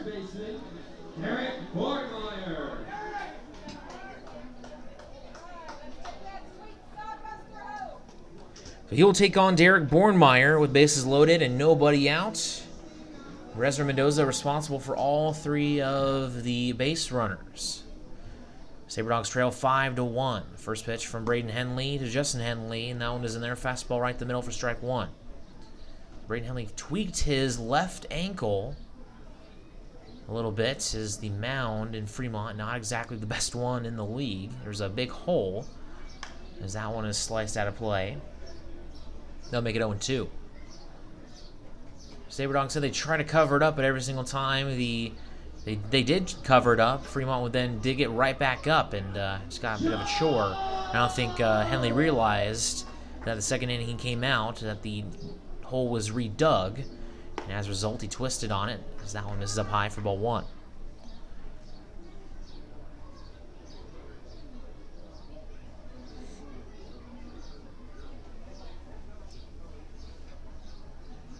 Braden Henley comes set.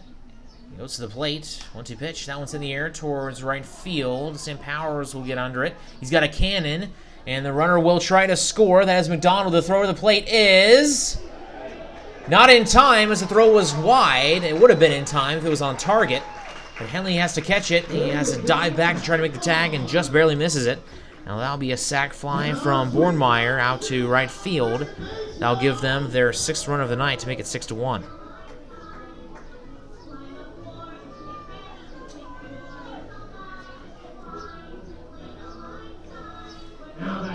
So that will bring up Carter Sakamoto. 0 for 1 with a strikeout and a hit by pitch. Now Corey Thompson, I think, is arguing with the previous play's result. Looked to me like it was, like the slide was in time. The throw was just about a good 10 feet wide of the plate, and Justin Henley making a nice athletic move to try to get the batter out, or excuse me, the runner out. Unable to do so.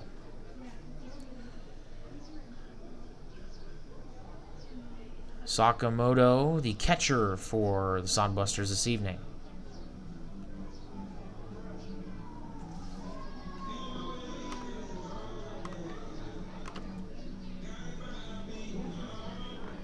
So Braden is 4 inches shorter than his big brother, and about 30 pounds lighter.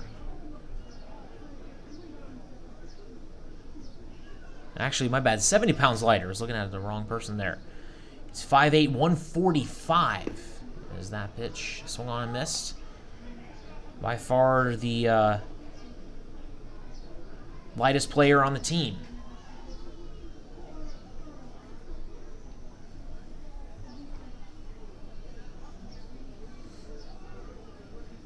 The 1 pitch. Breaking ball, swing and a miss, strike 2.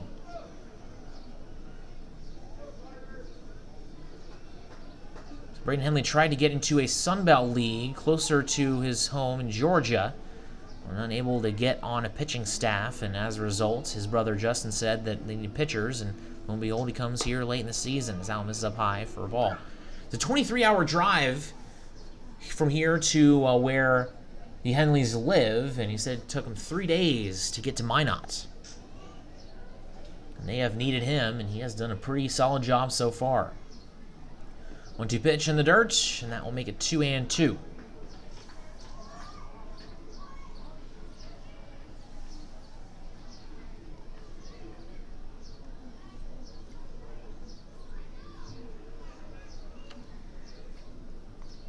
Sakamoto waits the 2-2 pitch, and that one misses up and in, and that will make the count full.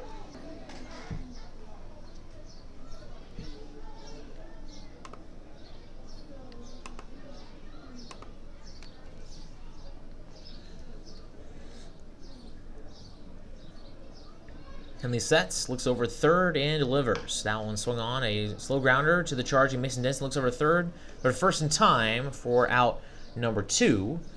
The runner at third does not advance home.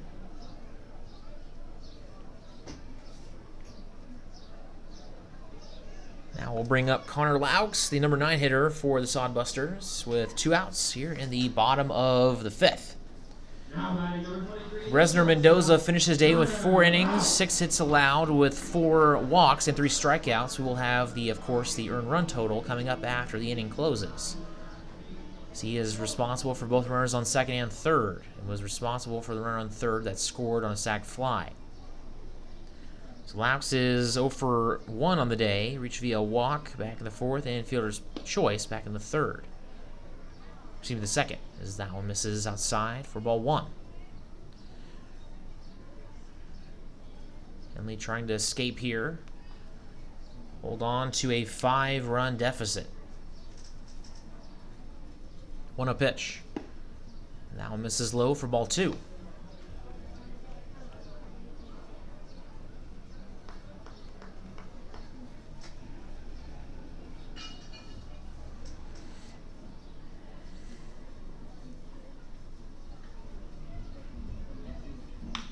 To a pitch, that one's hit up the middle to Mason Dennison, who slides sort of first is in time. Nice play by Mason Dennison.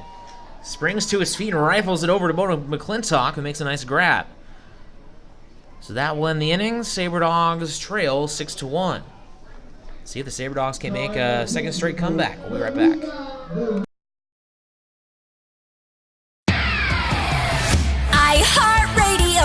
Z94 is Minot's only station for today's hit music. The Z94 audience is an active one, targeting your 18 to 42-year-olds. The Z94 listener is a need-to-know listener. They do product research. From product and customer satisfaction reviews, our Z94 audience has their smart devices at their fingertips. That's why you need to be with Z94, because we're in front of our listeners and your customers with our in-demand services like streaming, podcasts, social media. And since we brand to our specific audience, we know how to market your business. Z94, Minot's only station for today's hit music. You had a long day? An alcoholic beverage sound good right about now?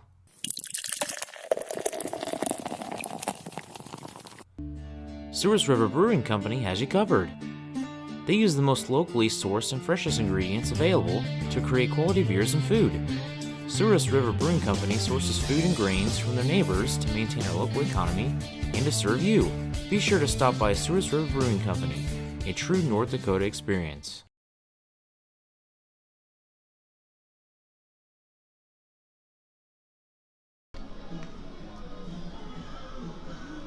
Mason Dennison will lead things off in the top of the 6th as the Sabre Dogs trail 6-1. Sabre Dogs trailed as many as 7-1 yesterday. Able to come 7-4 yesterday. Come all the way back in the top of the 9th. Dennison is 1 for 2 on the evening. Back-to-back nights with a single in the first. Finished 1 for 3. First pitch, swing and a miss, strike 1. Third inning, he reached on an error, stole second base, and came around to score. Has the team's only run of the night so far.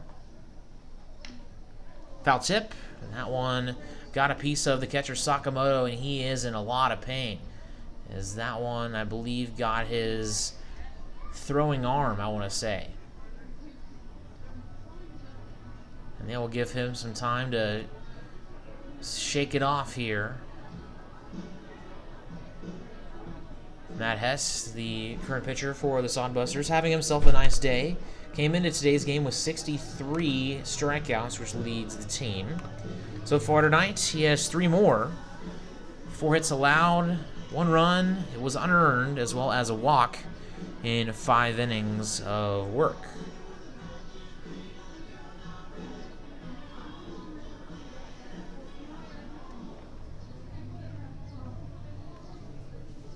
Here's the 0-2 to Dennison.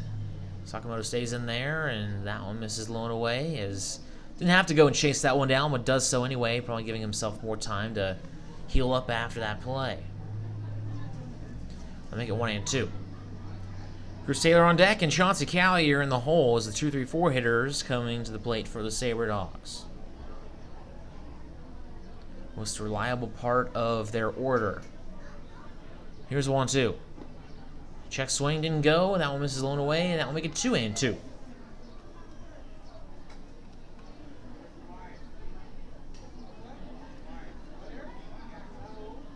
Dennison was 17 doubles, as well as 56 hits, which only trails Chauncey Callier 71 hits.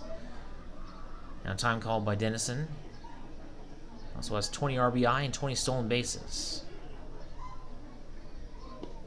Now misses in the dirt. Now make it 3-2. Talking about how well he has done in this second half. He's definitely cooled off a bit, but still batting .381 in the second half.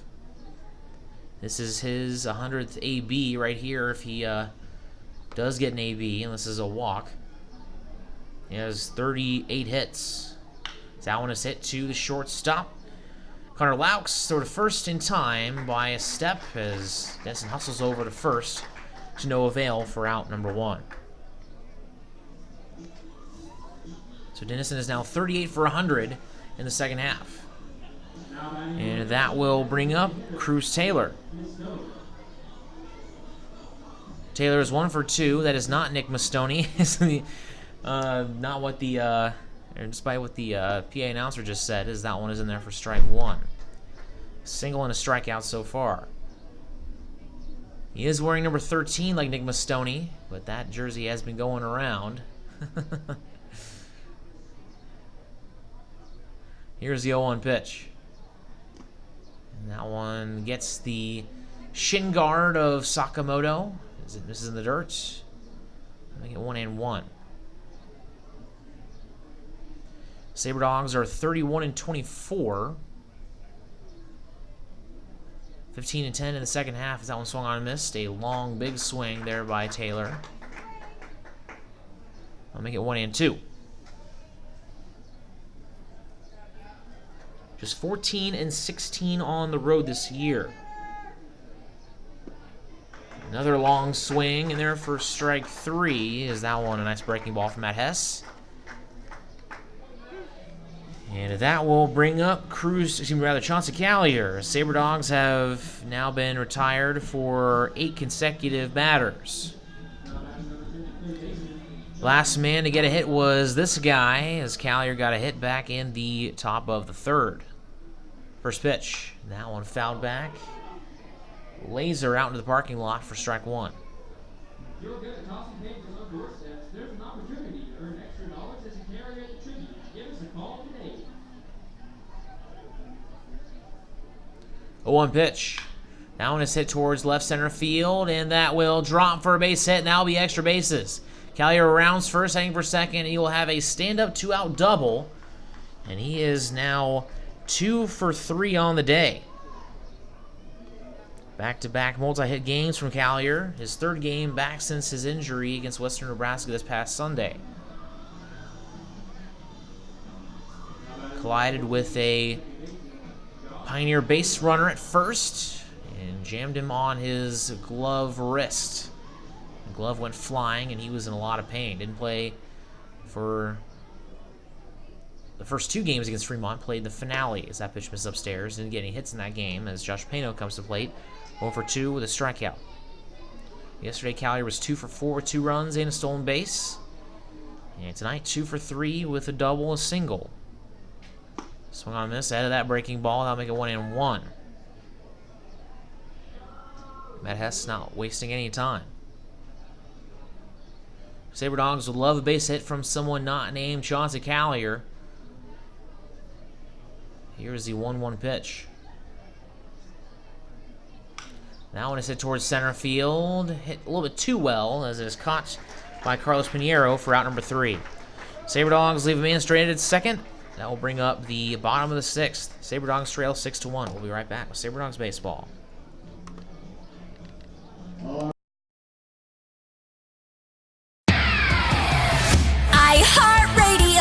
Z94 is Minot's only station for today's hit music. The Z94 audience is an active one, targeting your 18 to 42-year-olds. The Z94 listener is a need-to-know listener. They do product research. From product and customer satisfaction reviews, our Z94 audience has their smart devices at their fingertips. That's why you need to be with Z94, because we're in front of our listeners and your customers with our in-demand services like streaming, podcasts, social media. And since we brand to our specific audience, we know how to market your business. Z94, Minot's only station for today's hit music. You had a long day?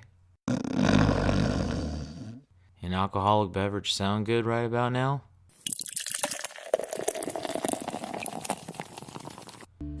Souris River Brewing Company has you covered.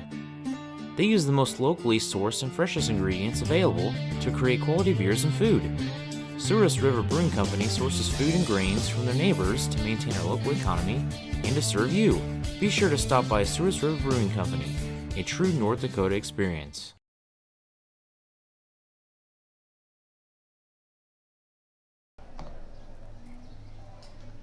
Braden Henley getting a second inning of work as he'll take on the top of the order to start the bottom of the 6th. Casey Burnham, Carlos Pinheiro, and Grant Schmidt. Casey Burnham, the only Sodbuster with a multi-hit day so far. He is 2 for 3. He has a double and a single with 2 runs. Sodbusters lead it 6-1 here, Duncan Field. 6 hits with their 6 runs. As for the Sabre Dogs, they have 5 hits with their 1 run.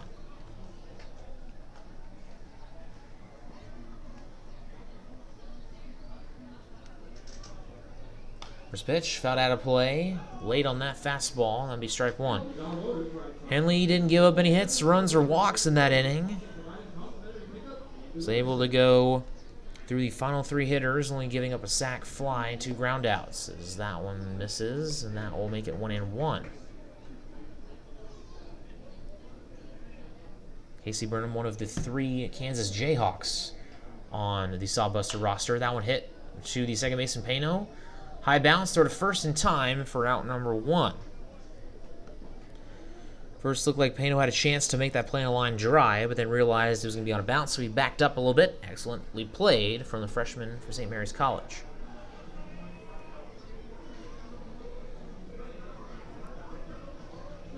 And that will bring up Carlos Pinheiro. 1 for 3 on the day, a single back in the 5th inning, and also came around to score as the first pitch misses outside for ball 1. Reached on a fielder's choice back in the 2nd, and strained on at 3rd back in the 2nd inning. Fouled out of here, and that will leave the count 1-1. Braden Henley not wasting any time here.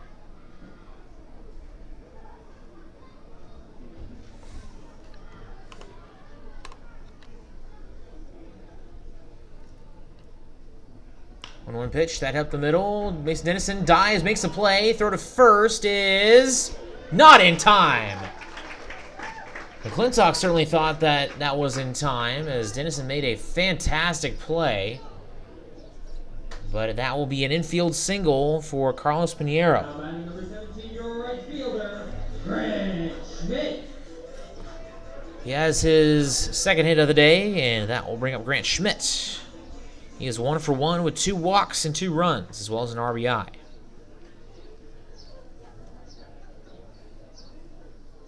Pinheiro has his lead over first. 13 stolen bases on the year. First pitch. Swing and a miss behind that fastball for strike 1.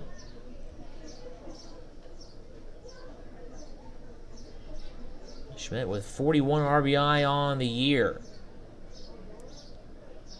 The Sonic Slam inning for the Sodbusters. They get a home run. A lucky fan wins $500 as that one's popped up in the air on the infield. Bo McClintock is calling for it, and he will make the catch for out number 2.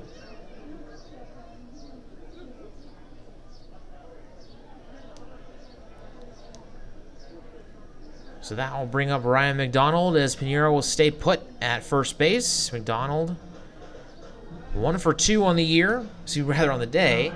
Single, fielder's choice, and hit by pitch came around to score last inning.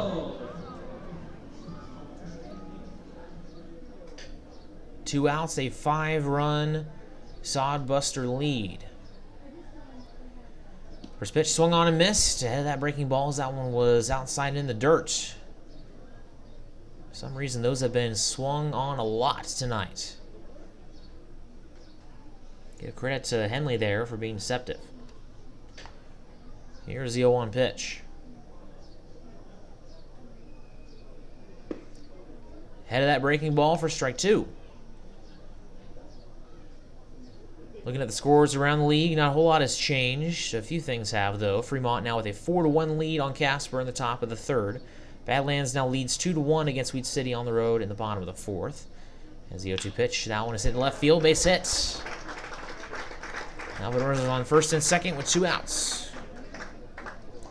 Continuing with the scores, Western Nebraska still leads Hub City 6-3. They're in the bottom of the 6th now. And Spearfish still leads Pier 5-3 on the road at Hyde Stadium in the top of the 4th. So that brings up Derek Hackman. 2 RBI on the day, an RBI single, and an RBI hit by pitch last inning.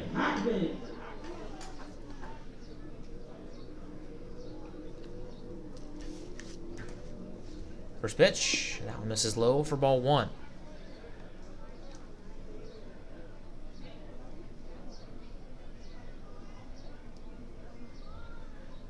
So Bresner Mendoza finishes up giving up 6 earned runs.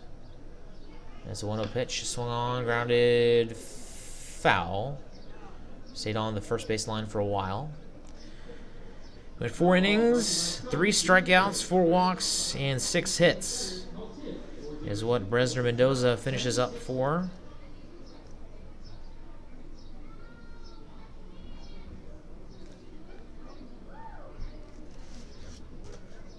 Here comes the 1-1 pitch from Henley. Runners on first and second, 2 outs. That one fouled out of here on the left field line. That'll be 1-2.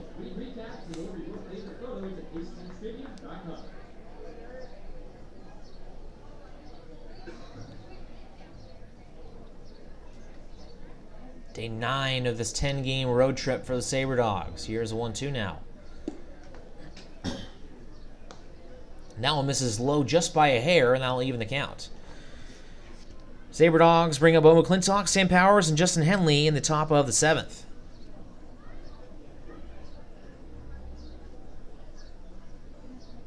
Two-two pitch. Waiting on that breaking ball, hitting that to right field. Excellent hit there by Derek Hackman. And that'll be an RBI single. That will make it 7-1. Pinheiro comes home from second, and McDonald advances from first to third. That'll put runners on the corners with 2 outs.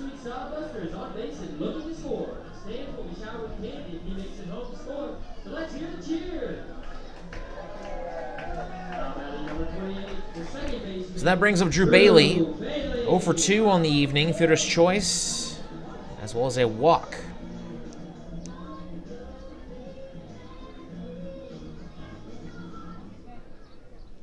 Time called by Bailey, backs off. Bailey playing second base for the Sodbusters this evening. Henley comes set, looks over at first, and now delivers to the plate. Is that pitch in there for strike one? Bo McClintock holding on the runner at first. Callier close to the bag, but playing further back of it. 0-1 pitch. Now misses outside. No, it's in there. Strike. Wow. Another pitch on the edge there that is given to the pitcher. I'll make it 0-2.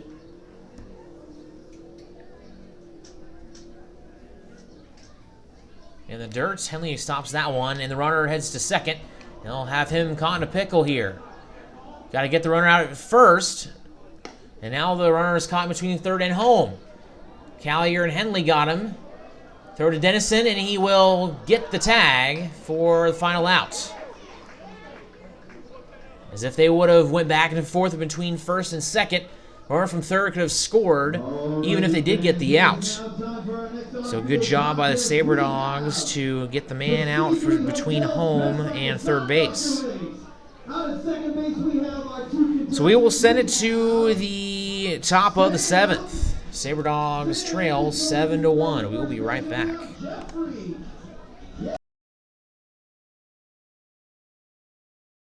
Planet Pizza has become Minot's premier party location.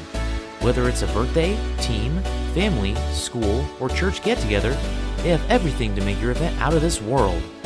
From arcade games to bouncy houses, they provide fun for all ages. Planet Pizza has been Minot's best pizza place for over 20 years. Don't let the fun fool you. Their pizza is fresh and delicious every time. To book a party or to order, call 701-852-1700.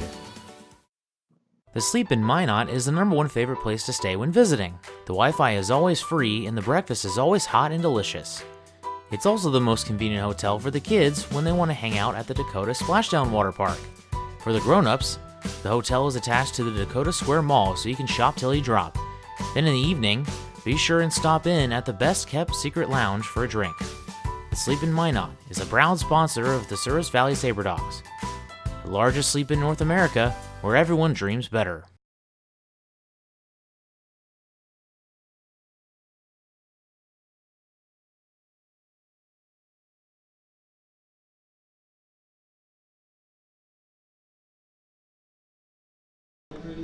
Matt Hess still in the ball game for the Sodbusters. He has had a masterful evening. He has went 6 innings, hasn't given up any earned runs, has allowed just 1 walk, 5 hits, and has 4 strikeouts to boot. We'll take on Bo McClintock, Sam Powers, and Justin Henley here in the top of the 7th. As he has retired 9 of the Sabre Dogs' last 10 batters. Only exception was Chauncey Callier getting a double last inning. McClintock is 1 for 2 on the day so far. Sabre Dogs have 5 hits compared to the Sodbusters 9. Now fouled out of here for strike 1.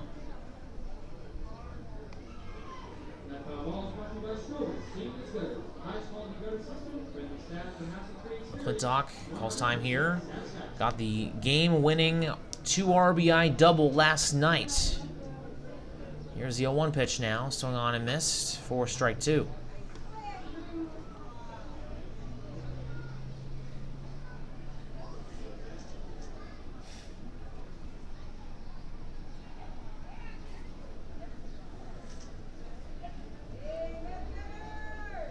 To pitch, that one grounded foul down the third base side. So 3 pitches, 3 foul balls for McClintock.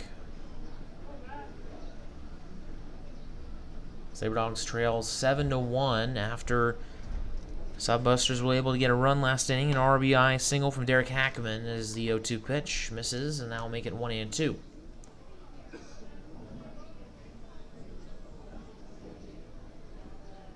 We'll be back in the windup is Hess. This one's hit towards center field. Shallow center field. Coming in is Pinheiro, and he'll make the play for out number 1.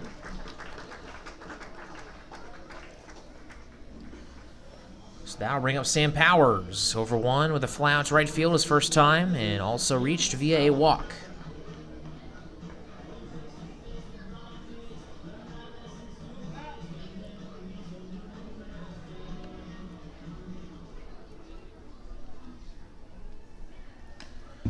Foul tip. That one goes back into the screen for strike one. There's another Tom Dinsdale foul ball. Here, customer service. www.tomdinsdalecjr.com. Horsehead's able to get 2 runs in the bottom of the third. It is now 4-3. Moves to lead. As that one just barely misses. As that will be first ball in the count. Make it 1-1. Here's wind up in the 1-1 pitch. Now one is low for ball 2. Spearfish and Pier still 5-3. Spearfish leads. Now they're in the bottom of the fourth. 2-1 pitch. Breaking ball hit to the pitcher. Pops out of the glove of Hess. Picks it back up. Throws it first in time for out number 2.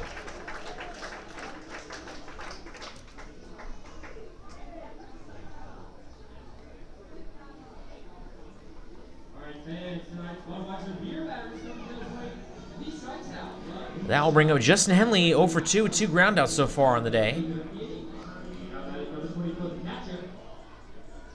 First pitch, that one in there for strike one. Reminder that the Sabre Dogs are having a hat giveaway coming up on August 2nd, presented by North Dakota One Call. Also, the Farmers Union Insurance Food Drive. As that pitch misses outside, making it 1-1. Bring any and all non-perishable food items you can, and you can be entered to win great prizes. The pitch fell back in the screen, making it 1-2.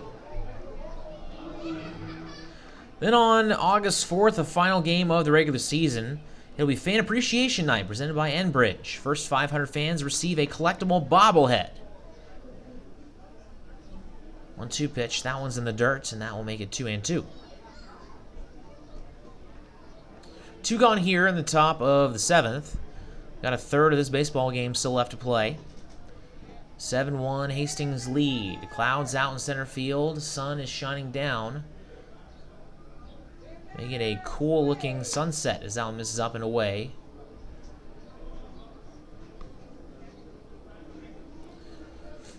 Sun, a little bit of a problem out there in center field for Carlos Pinheiro. Could also be a problem for second baseman Drew Bailey. 3-2 pitch. Now on a hit to the shortstop, Laux. No problem for him. Throw to first will be in time, and that will end the inning. So another 1-2-3 inning for Matt Hess. So it's time to stretch. We'll be back after the break. Sabre Dogs continue to trail 7-1. Trinity Health is a nonprofit healthcare system serving northwest and central North Dakota and eastern Montana. With a care hospital in Minot, more than 40 specialties, several rural health clinics, and a long-term facility, Trinity provides a full complement of healthcare services to the region. Since 1922, they have been committed to looking ahead and improving in ways that provide the best, most compassionate care for their patients, families, and communities. Trinity Health, where their mission is, being committed to preserving and improving the quality of health to the people they serve. Know what's below.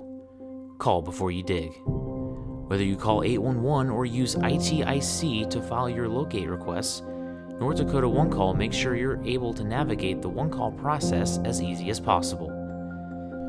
Whether you're a professional contractor working on a project or a novice homeowner just installing a fence, contact us every time you dig to ensure no underground lines are damaged.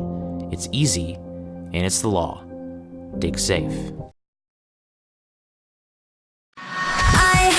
105.3 The Fox is Minot's only rock station, playing the active rock of today, reaching your male audience 18 to 52, and getting your message to their ears. I'm listening.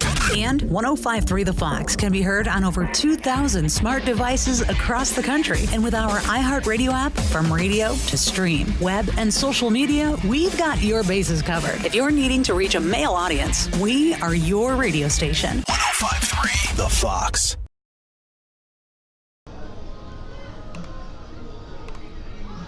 Braden Henley coming in for his third inning of work. Having himself a very nice day. Went 2 innings. A lot of 3 hits and 1 run. No walks and a strikeout. So Drew Bailey will try to finish his at-bat as his AB was cut short thanks to a pickle out that got Ryan McDonald retired last inning. First pitch misses outside for ball 1. Sabre Dogs trail 7-1 here. Duncan Field. Calm evening. The wind has died down significantly. This one's hit well towards left field. Backing up Phil Childs, and he's not going to be able to get to that one. Over the head of Childs, and that will be a leadoff double from Drew Bailey.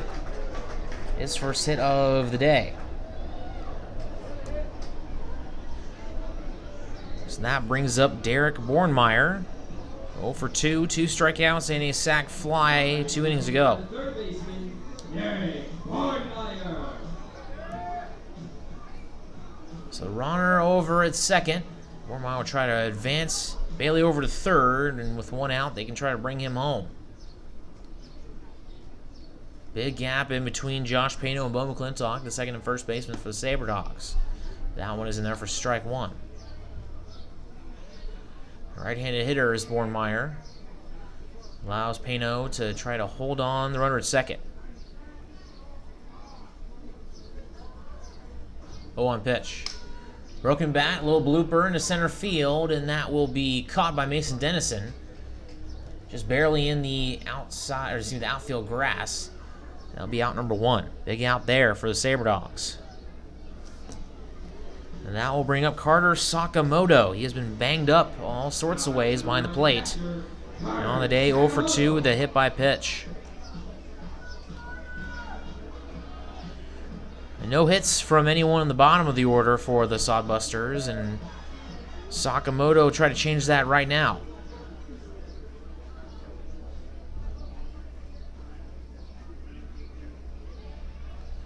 First pitch, ahead of that breaking ball for strike 1. Only 1 error in this game, and that was by the Sodbusters.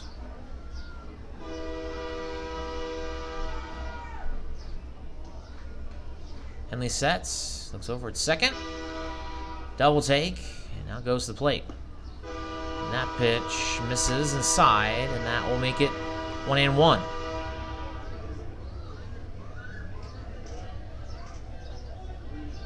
Trained very close to the stadium here, can clearly hear it. Here is the 1-1 pitch now. Swung on and missed for strike 2. Mentioned yesterday that the train isn't as loud here as it is at Corbett, and I would have to overturn that previous statement. It's because Corbett goes from the outfield left to right. Here it goes from, it's out in left field. It comes towards home plate. Is that one fouled back? I'll make it 1-2.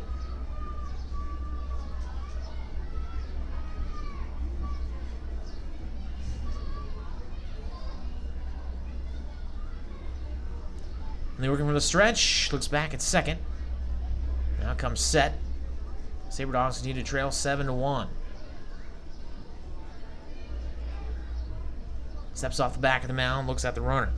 Take a look at the scores around the league once again. Moo and the Horseheads are now tied 4-4 in the top of the 4th. Spearfish and Pier still 5-3 in the bottom of the 4th. Badlands leads Weed City 5-1 in the top of the 5th. And Western Nebraska now with just a 1-run lead over the Hub City Hotshots in the top of the 7th. That's a swing and a miss. And that'll be out number 2. So leadoff double from Drew Bailey. He hasn't been able to move since then. There's now 2 outs for Connor Laux, shortstop for the Sodbusters.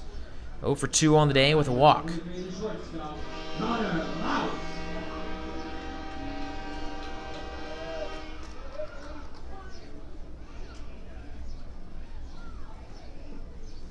First pitch, that one a blooper into right field, and that will drop for a base hit. Luke Quick will fire it in, but not in time before Drew Bailey scores, and it is now 8-1.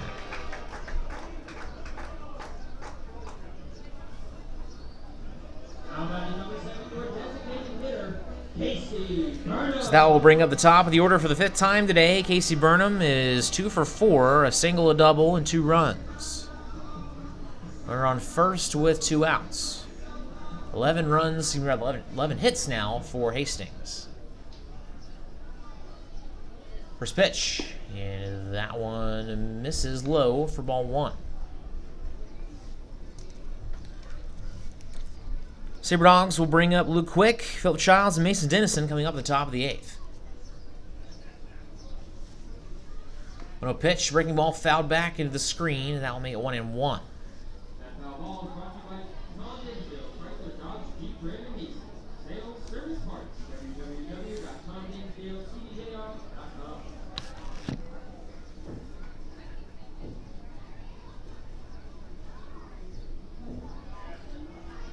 And he looks over at first, comes set. Lifts his left leg and delivers, as that one misses low for ball 2.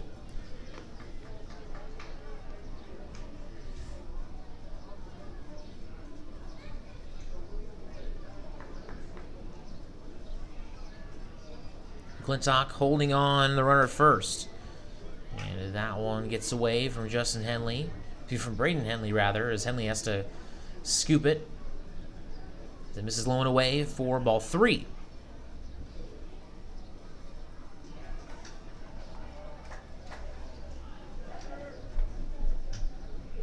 Runner goes, that one misses low, and that'll be a 5-pitch walk. And Burnham reaches for the 3rd time today. That brings up Carlos Pinheiro. 2 for 4 with both of his hits coming in the 6th and the 5th innings. So trying to get a hit in back-to-back-to-back innings here. He's come around to score in both of those innings. Here's the first pitch to him.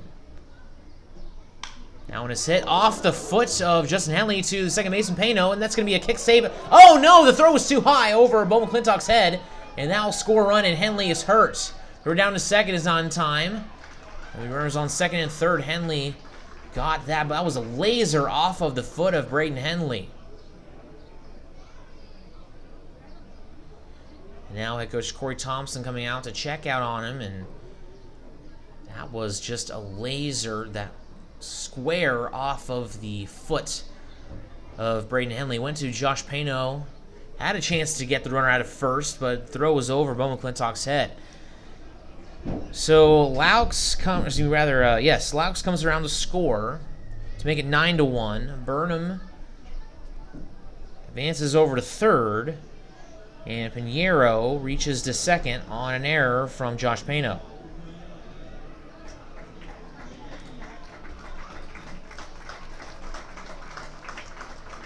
So Henley will stay out there and take on Grant Schmidt with runners on second and third, still 2 out.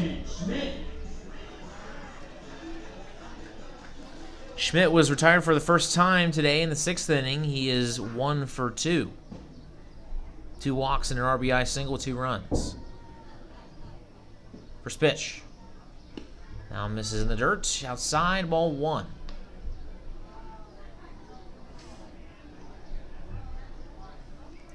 .370 to the left field wall, and .367 to the right field wall. .405 to left center and right center, with .408 to dead center. By far the largest park in the league. Now sweeping off the the home plate with his shoe was the home plate umpire. Don't know if he lost his brush or what. This will give Braden Henley some extra time here on the mound. He has a 1-0 count coming up to Grant Schmidt. Sodbusters have scored in the past 3 innings. Is that one in the dirt? That one misses for ball 2. They're able to get 3 in the bottom of the 5th. They got 1 in last inning and 2 here in the 7th.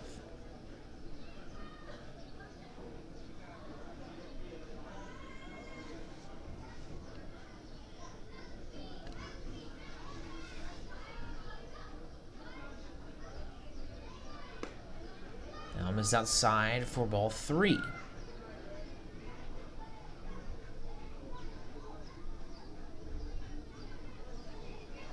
So Braden Henley gave up a leadoff double, then got 2 outs. Since then, a single, a walk, and an error. 3-0 pitch. That one misses low. That is a 4-pitch walk from Braden Henley to load the bases.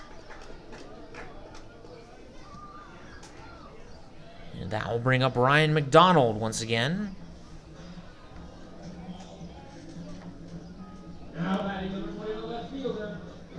McConnell.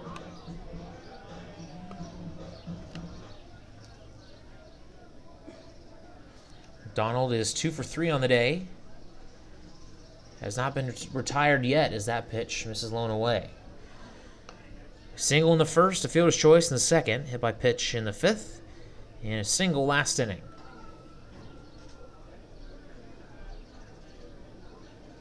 Here's a 1-0 from Braden Henley. That one is hit well towards left field. Philip Childs backing up, and that is going to be caught. Nice leaping catch by Philip Childs, and that will end the inning. So the Sodbusters strand 3, but they bring in 2 as they now lead 9-1. We'll be right back with Sabre Dogs baseball. See if the Sabre Dogs can pull off a comeback.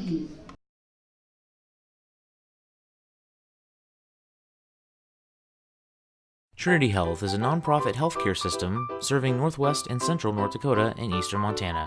With a care hospital in Minot, more than 40 specialties, several rural health clinics, and a long-term facility, Trinity provides a full complement of healthcare services to the region. Since 1922, they have been committed to looking ahead and improving in ways that provide the best, most compassionate care for their patients, families, and communities. Trinity Health, where their mission is, being committed to preserving and improving the quality of health to the people they serve. Know what's below. Call before you dig. Whether you call 811 or use ITIC to file your locate requests, North Dakota One Call makes sure you're able to navigate the One Call process as easy as possible. Whether you're a professional contractor working on a project or a novice homeowner just installing a fence, contact us every time you dig to ensure no underground lines are damaged. It's easy, and it's the law. Dig safe. Luke Quick will lead it off in the top of the 8th. Sabre Dogs will once again face Matt Hess, who comes on for his 8th inning of work. He's given up just 5 hits and no earned runs. Sabre Dogs trail 9-1. They got a lot of work to do against one of the best pitchers in the league if they want to come out of here with the second straight win. Trying to avoid their 8th loss in the last 9 games. Quick over 2 on the day, a flyout and a ground out so far. Coming off a solid series in Fremont.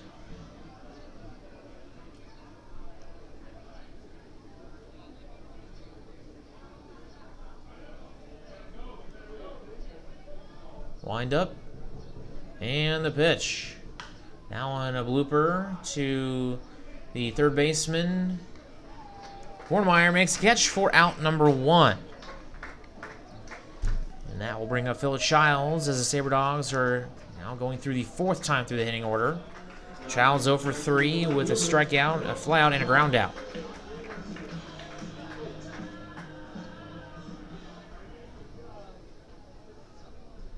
First pitch, that one's hit towards right field, and that one being tracked by Grant Schmidt. He can't get it. Around first, head for second, and he will have himself a 1-out double. So Grant Schmidt lays out and misses just short. First hit in 10 at-bats for Philip Childs. He was 0 for 5 yesterday. The day before that, he was 3 for 5, and had a pretty nice series against Fremont. Got off to a bit of a rough start last night against the Sodbusters, but he gets a single here. See if this can start a run for the Sabre Dogs as Mason Dennison comes to the plate. He is 1 for 3. Single and a run, as well as a stolen base.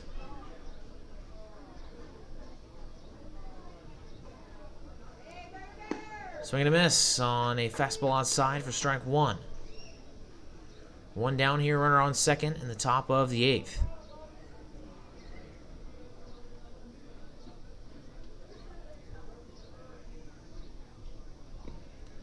Same spot, this time Mason takes it, goes in the dirt, goes to the left of Sakamoto, tracks it down without Childs advancing to third. Sabre Dogs have just 1 stolen base on the evening. That was by this guy right here, Mason Dennison.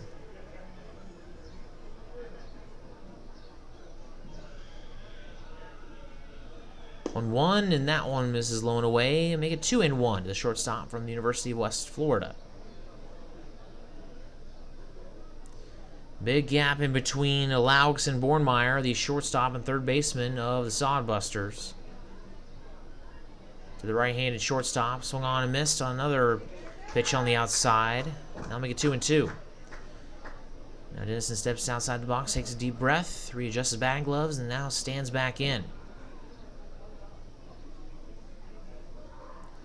Childs has his lead, and Laux trying to drift towards second base. 2-2 pitch, swing and a miss. Another fastball on the outside corner. Swing and a miss.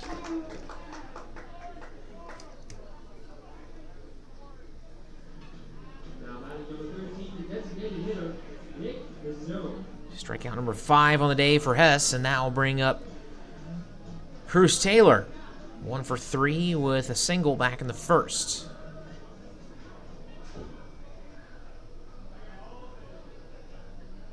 First pitch.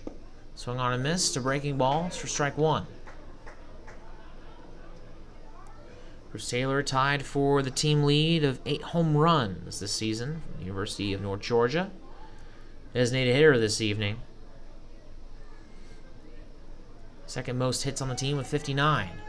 1 pitch, swung on and missed. That one, a nice breaking ball in the inside corner. That'll make it 0-2.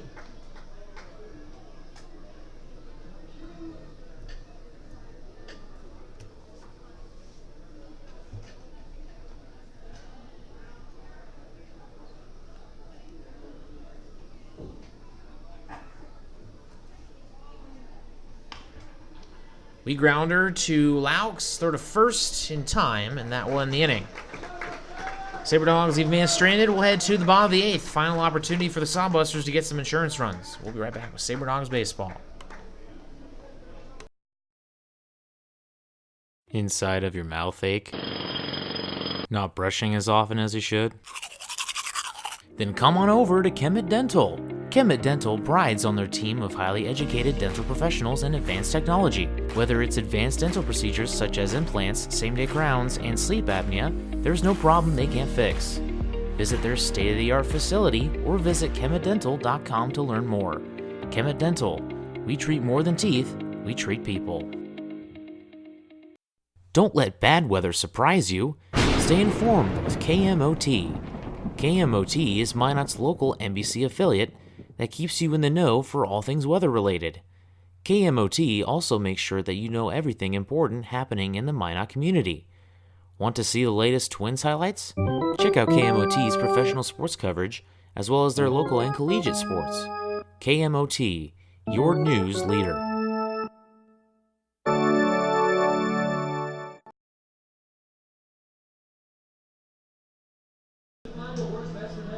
New pitcher for the Sabre Dogs is Sam Powers, as he's making a second outing in the last 3 days. He came in on Wednesday to pitch for the Sabre Dogs. And in his first outing on the mound, he went in for an inning, gave up just a hit, no walks, got no strikeouts, no earned runs. So Braden Henley's day is done, and reasonably so, considering that shot he took to the foot as he finishes with 2 earned runs, 3 runs total. Also gave up 2 walks and 5 hits. And got 1 strikeout in 3 innings.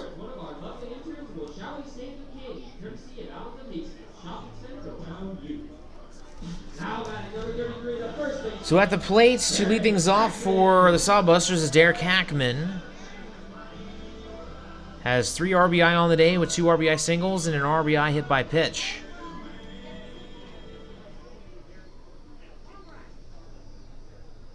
Powers delivers. That's a very quick foul ball into the Sodbusters bullpen.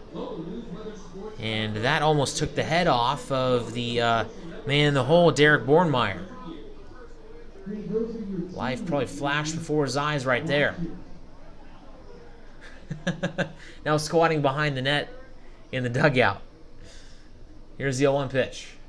That one is hit to the shortstop Dennison. Throw to first in time for out number 1.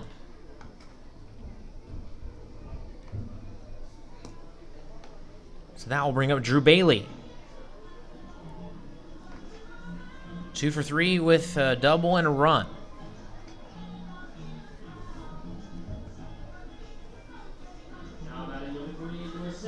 only 2 Sodbusters without a hit this evening. That would be man on deck Derek Bornmeyer and Carter Sakamoto. That one's hit towards right field with Flair, and that'll drop for a base hit. And he will round first base and stay there, and that'll be a 1-out single for Drew Bailey. Second straight hit in back-to-back innings. And that will bring up Derek Bornmeyer, who is 0 for 3 with a sac fly RBI to center field back in the 5th.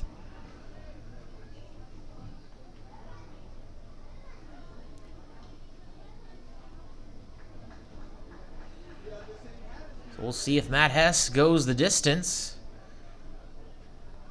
Obviously, he'll qualify for the win. As that pitch, that one misses. No, it's in there for strike 1. Late call there by the plate umpire.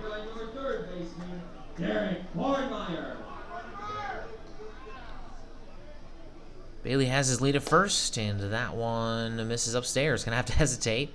Wait for the call to be made.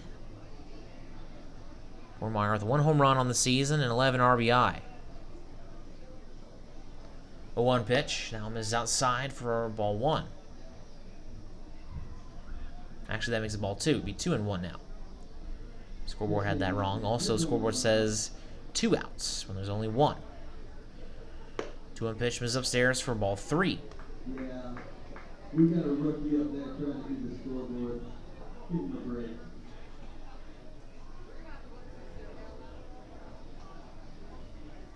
One pitch, and that one misses outside. That'll be a 5-pitch walk.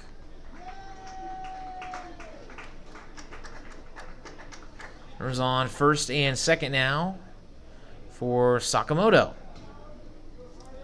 Now batting number 9, the catcher, Carter Sakamoto.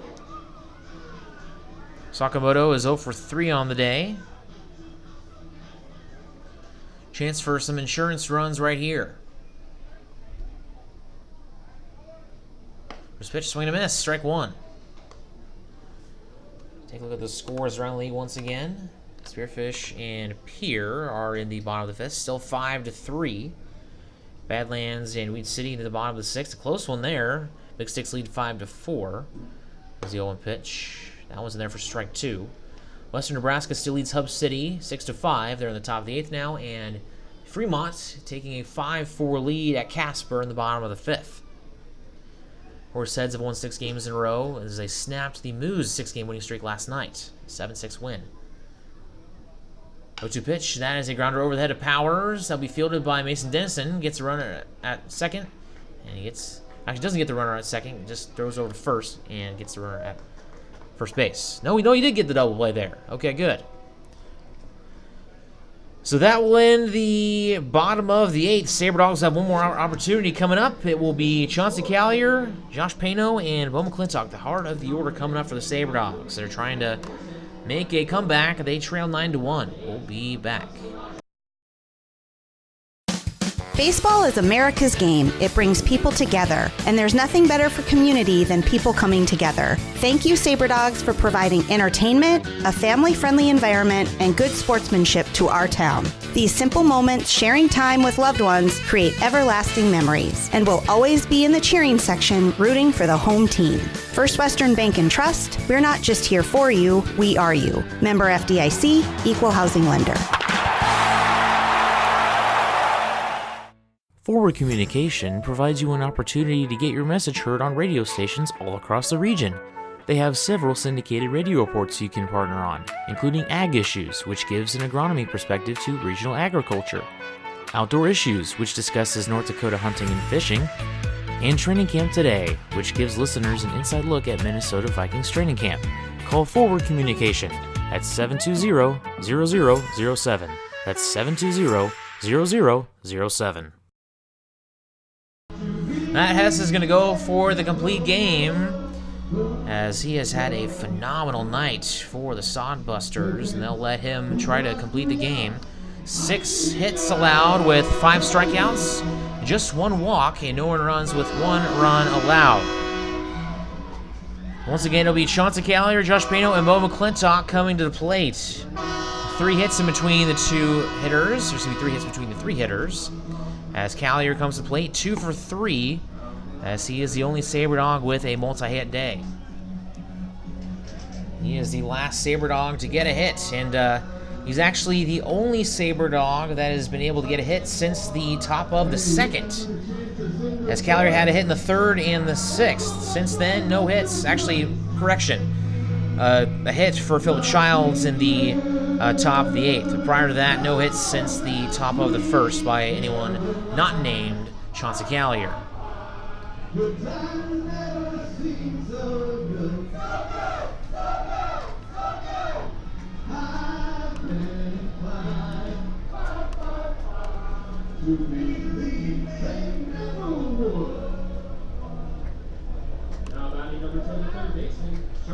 Matt Hess going for his first complete game. He has won 8 innings a couple times this season. The deepest he's won is 8 1/3. That was against Fremont back on June 29th, as that one misses for ball 1.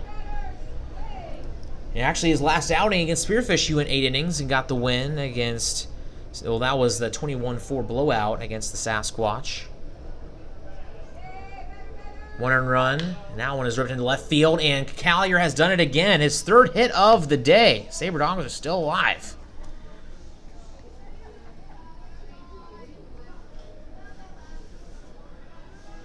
Season high in strikeouts is 8.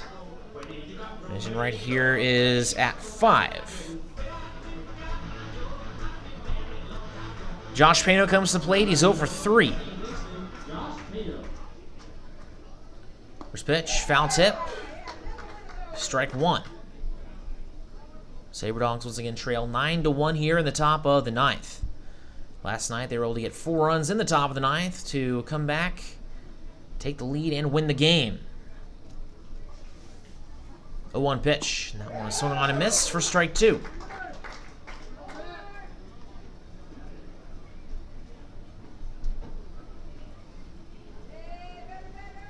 Hess looks over at first. Trying to find the sign he wants. Now gets it. Comes set. And goes to the plate. That one misses up and in. And that will make it 1-2. So Callier on the season has 27 stolen bases, tied for the most on the team with Philip Childs. See if they advance him over. As that one swung on and missed. And that will be 1 out. That will bring a Bo McClintock, who's 1 for 3 on the day. Single back in the second inning.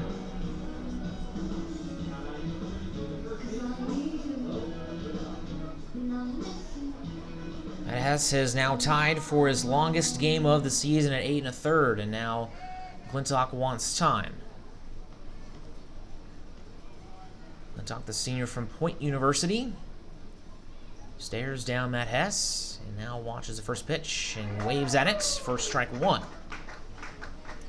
7 hits for the Sabre Dogs so far today, but looks like it's not going to be enough. Running out of time here as they trail by 8 runs. Just 2 outs left to go. 0-1 pitch. And that one outside. They'll even count 1-1. As for the Trappers, they are still down by 2 against the Spearfish Sasquatch in the top of 6th. 0-1 pitch. That one fouled off of the leg of McClintock, and that will make it 0-2.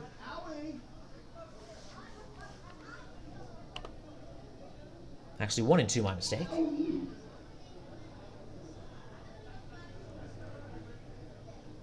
Sabre Dogs and Sodbusters will take on each other once again tomorrow for the series finale. That will be at 6:35. Will most likely be the final time these two teams play this season, unless the unthinkable happens and both the Sabre Dogs and the Sodbusters reach to the finals.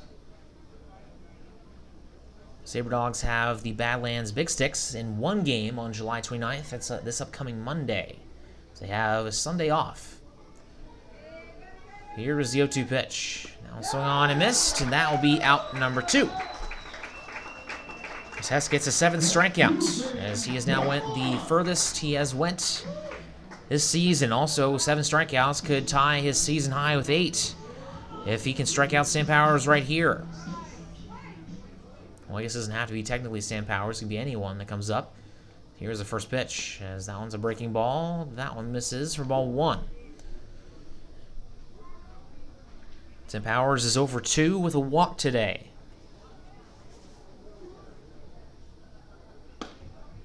And that one is in there. That'll leave the count 1-1.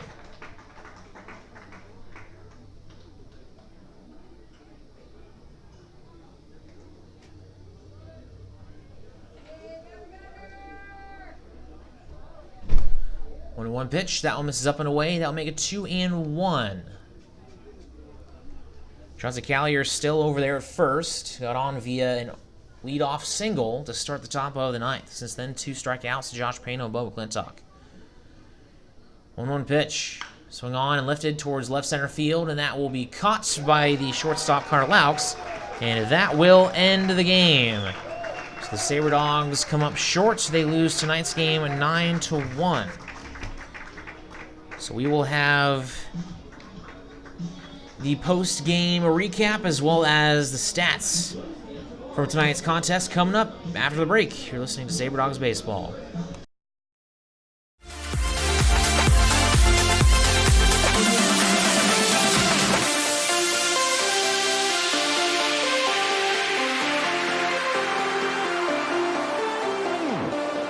Audio Jungle.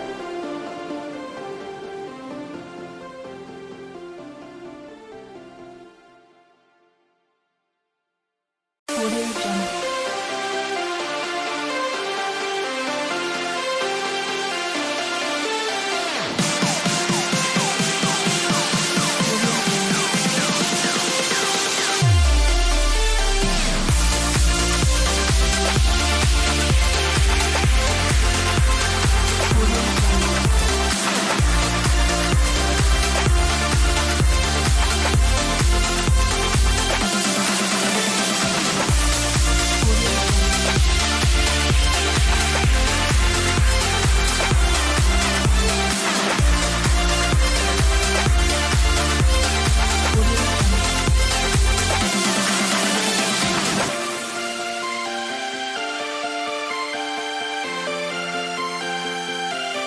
Audio Jungle.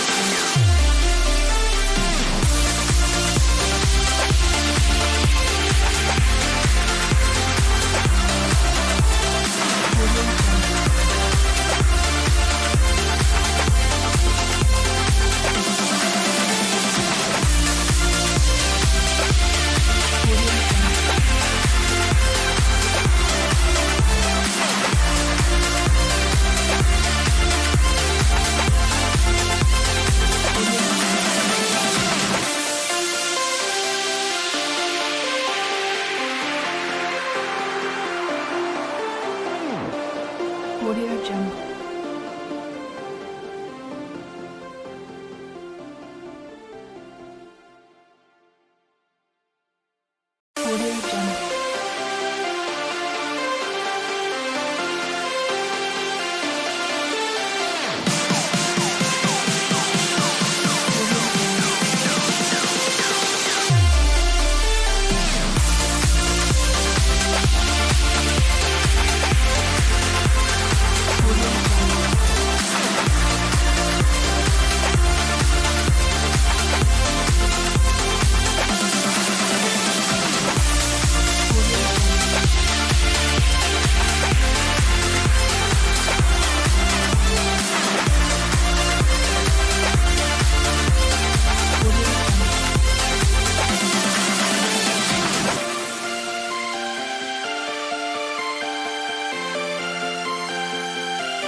Sabre Dogs lose this one. Final score 9-1. Taking a look at some of the scores from, the stats from tonight's game. Leading off was Casey Burnham. He went 2 for 4 with 2 runs and a double.